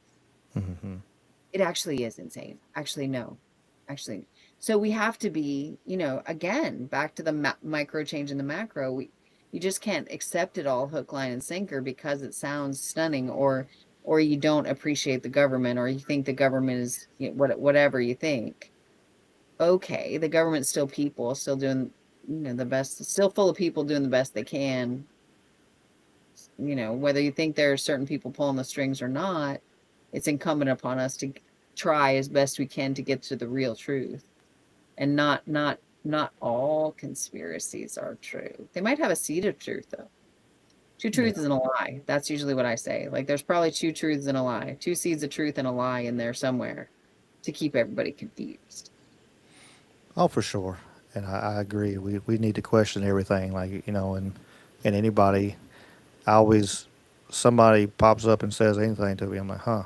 And like if I'm watching a panel, or even if I'm on a panel, or like, you know, whatever, I'll, I'll pull up another tab and look it up real quick and leave it there, you know, for I'm like, all right, I'm gonna go, let's see what they're talking about. And then some stuff is like, yeah, and then some of it is just social media distraction. You know, it was, you know, absolutely debunked really, really fast. You know, it was, you know, fake as hell, you know, and it's like, and I have people send it to me like, oh, look at this right here. I'm like, all right, let me look. And then I'm like, all right, let me look. And then I look into it and then I'm like, yeah, that's what I thought. You know, and you have to vet this stuff. You have to look because I absolutely believe there's lots of misinformation projected on purpose to make it, you know, especially when stuff, you know, stuff start lining up and everything go doot, doot, doot, doot, and they kind of fall, all the pieces start falling in, and then all of a sudden something random comes up, and and it's like, where did that come from? Why is that even being discussed? They don't even make sense. And the bad thing is when it does that random, whatever it is comes up, it takes away from the rest of it. And like, oh, all of it's BS. This is BS, absolute through and through, guaranteed. And then the rest of it makes all of it. It's kind of like Lou Alexander was on testifying at Congress over UFOs and stuff, and he showed a fake, absolute fake video. He didn't vet it or anything. He's like, well, somebody just gave it to me, so here, you know, and he didn't vet it whatsoever, and it was fake. And he's showing it in front of Congress and stuff. It's like, did you do that unintentionally, or is this, you know, or is this part of the distraction of the, you know, you're putting false information to retract from the real information, and Right. it makes you question them things, and so yeah, for sure. For my long-winded day, you do have to vet and take that step back. I've been there, and especially when I was younger, you know, and just go 100 miles. You know, as soon as I hear something, go 100 miles an hour, and it's like, oh, and then now I try to make that half step back. Like, I'm gonna take a half step back and look at the whole picture, and the best I can, you know, take my little blinders off, and like, you know. And even when you don't have blinders on, like I can only see this, and if I take that half step back, I can see the rest of the room, you know, kind of thing. And look at, okay, let me look at the big picture, and if more people, I think, would do that, they wouldn't be fooled as much, you know.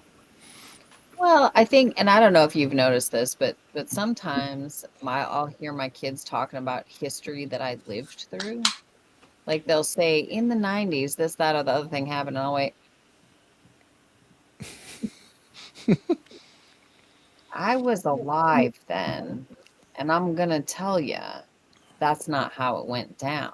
Yes, it is. I saw it on this YouTube channel or this podcast or this blah, blah, blah, blah, blah. And I'm like, baby, I was alive. I was not ignorant. I was not so busy having y'all that I was not paying attention to the world. It didn't go down that way. That is not, I don't know what you're listening to, sweetness, but this is not how. So that is eye-opening too, to say, wait a minute. People are talking about history that I lived through and portraying it with two truths and a lie, right? This happened and that happened in the middle, or the conclusion we're going to draw from that is X, Y, or Z. And you go, wait a minute, that no, that is not how it was. And the victor, the victor writes the history, right? So I get that. But somebody eventually has to pipe up and say, and I try to do this, but I'm not, a famous influencer or anything. I'm just their mom. But to put my hand up and say, actually, guys, I don't have dementia. I'm not really that old. I know y'all think I am. I'm really not that old. I do remember, and it wasn't like that. That's not how it happened at all. Not even close. It's not even close to that. So super crazy. Like current conspiracy, I had friends who happened to be at the Capitol on January 6th. Me too. Crazy different story. Crazy different story there. I wasn't there. I can't speak to it. I'm not lending my professional opinion to any of it. I'm just saying what I heard from the people who were there that I know personally, and what I saw on the big screen, different.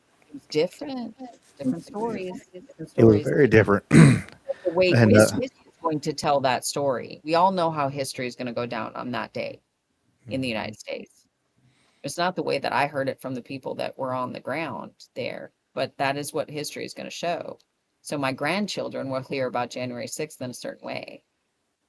So it's intriguing to be of an age where we can say, I lived through that, and I'm going to give you my doubtful mom eyes on that one. Yeah, they push that narrative on it, and I can say this because we put it on the channel. I guess my friend Jamie, he was there, and he actually showed video from it, and showed in which they've come out and said it, that there was feds on the ground, and they were there, and they were and absolutely was, and and and and absolutely was trying to get the crowd up. He was there when they started, some of them tried to break some stuff, and people were stopping, like, what are you doing? Like, why are you doing this? And it was absolutely, he had video of it. He shared on one of the shows one night. I forget which one it was, which Talking with Conspiracy, but Jamie showed a lot of the stuff and everything, and he had a lot of backlash for it too, for him even going. Like, he lost his job because they were like, hey, you can't do that, and he lost a bunch of some friends and acquaintances, I guess you say, because of the situation. And it was like, it didn't happen the way they said, and like you said, but again, if it pushes the narrative, or even it don't even have to now, just the way the digital age is, and if you get enough people parroting something that's wrong, eventually most people will think it's right. And sadly, because of stuff like this, like a podcast, this is great getting the good information out there, but it's also great for getting misinformation and bad information out there. And some of the people you see come up on some of the shows is like, where did they find this guy? Like, even on big, huge shows, is like I've heard some with Danny Jones show, and some of the people come on there and stuff like that. It's like, does he vet at all? Like absolute, or this is intentional? It's like some of it, some of the information and what they're saying on certain topics, it's like, it don't make any sense. Why would they even that? It's so far from the absolute truth that it could ever be. Why is it? But we are living in a misinformation time where if we can distract, kind of like the video, and I posted on the video, is part of the distraction. Kind of Roman times and the circuses and the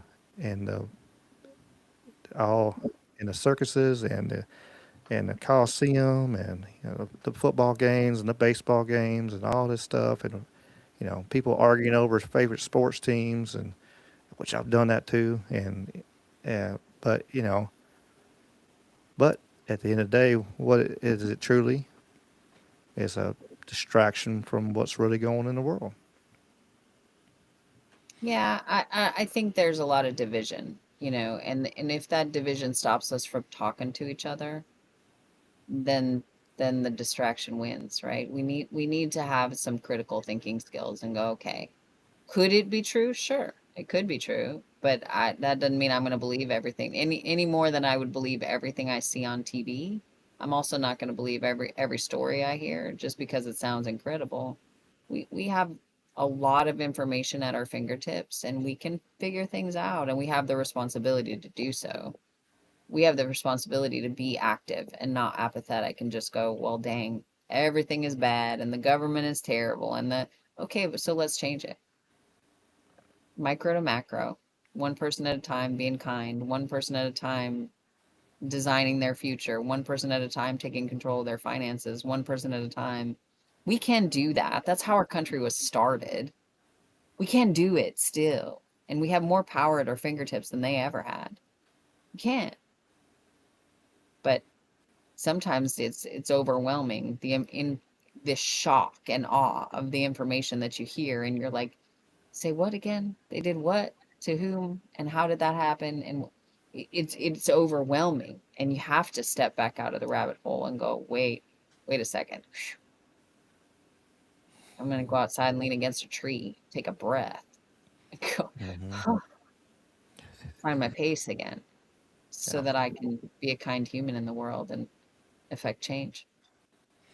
Yeah, for sure. You got to center yourself and get back, get that back balance, and because you can go on a tangent, and because there's so much information out there, you can sure put yourself and overwhelm yourself, but it's just like you said, the micro, the one step, that's saying how, how do you eat an elephant? One bite at a time. It takes that. You just take that little bit, and just keep on keeping on. Yeah, absolutely. Well, I'm gonna have to call this one. Oh, you're good. Girl gets tired. Yeah, no, I understand.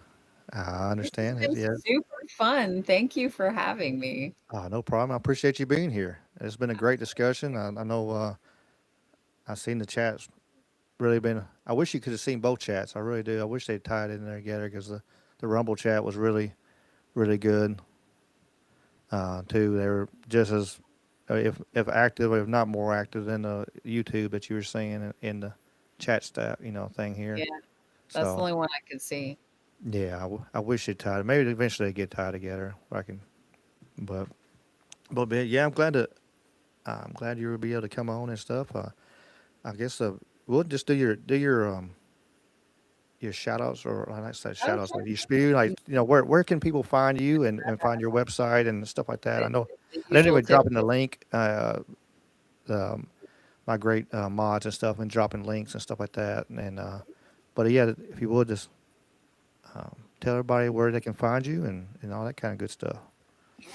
Find us at blueskuyfinancial.com. I'm the chief financial strategist, founder of that particular little boutique firm. It's BLUESKYE financial.com.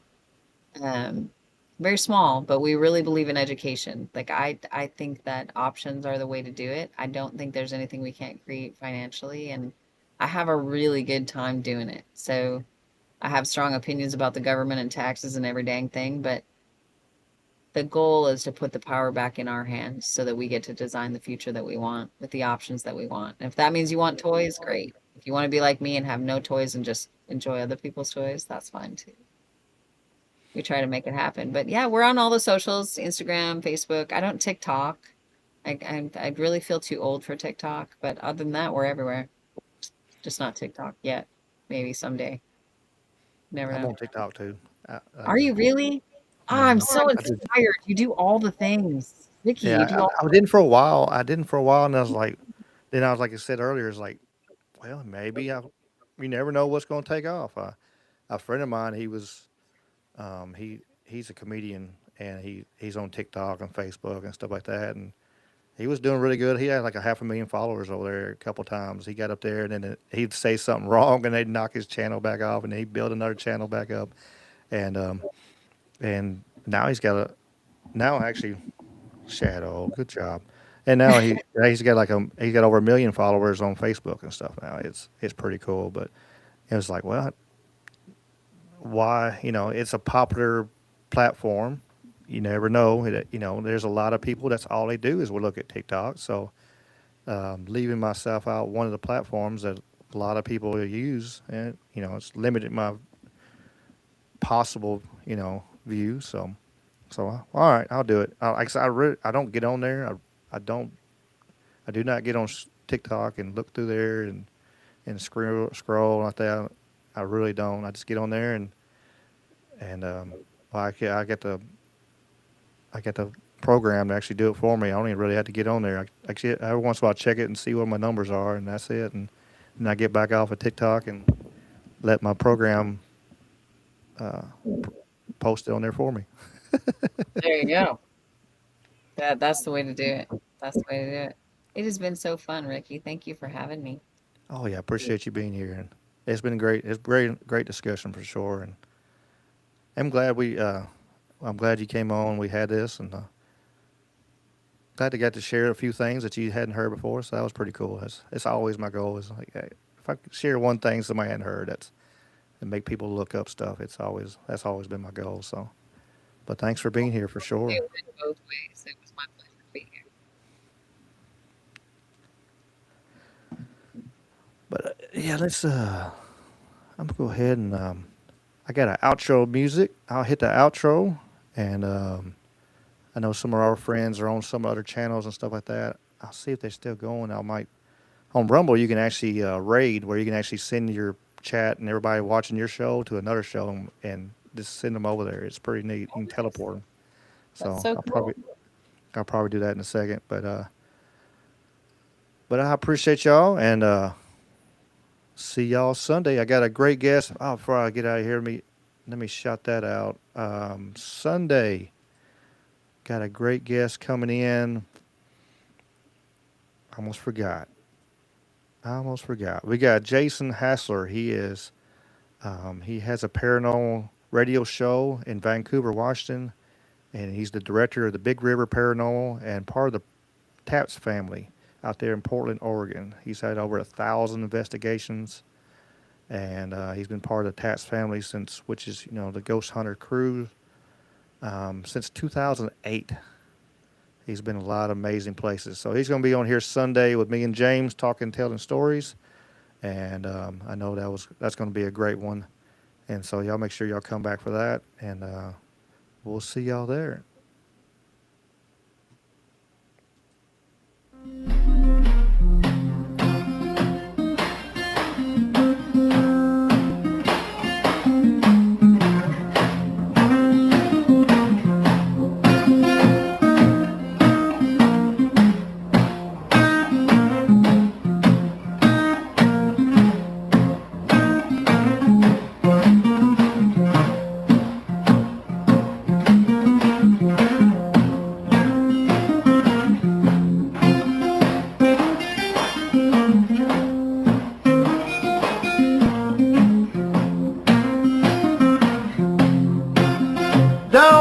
Shackles, don't want no shackles on me.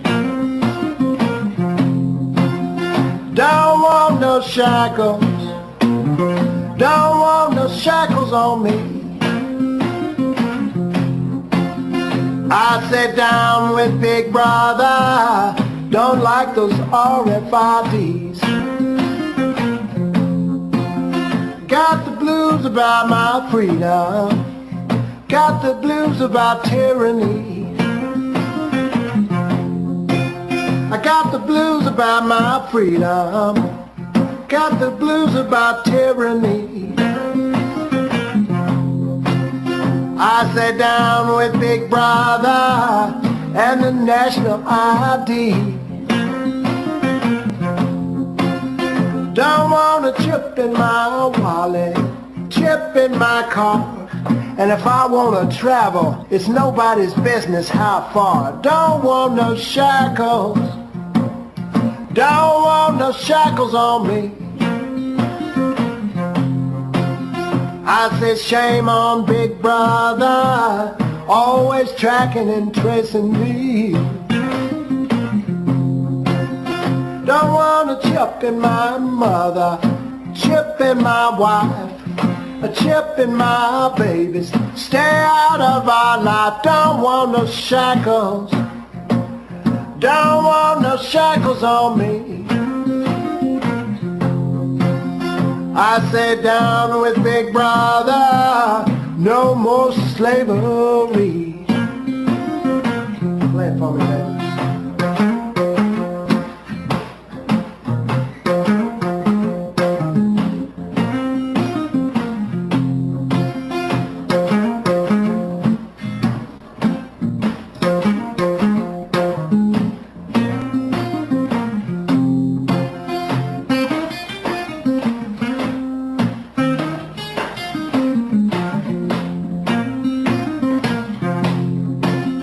Now, do you want a chip in your forehead, a chip in your arm, always tweaking your brain and causing you harm? Don't want no shackles, don't want no shackles on me. I sat down with Big Brother in the good old USA. I sat down with Big Brother, down with Big Brother, down with Big Brother, down with Big Brother, down with Big Brother. Don't want a spy chip in me. Everybody, I sat down with Big Brother.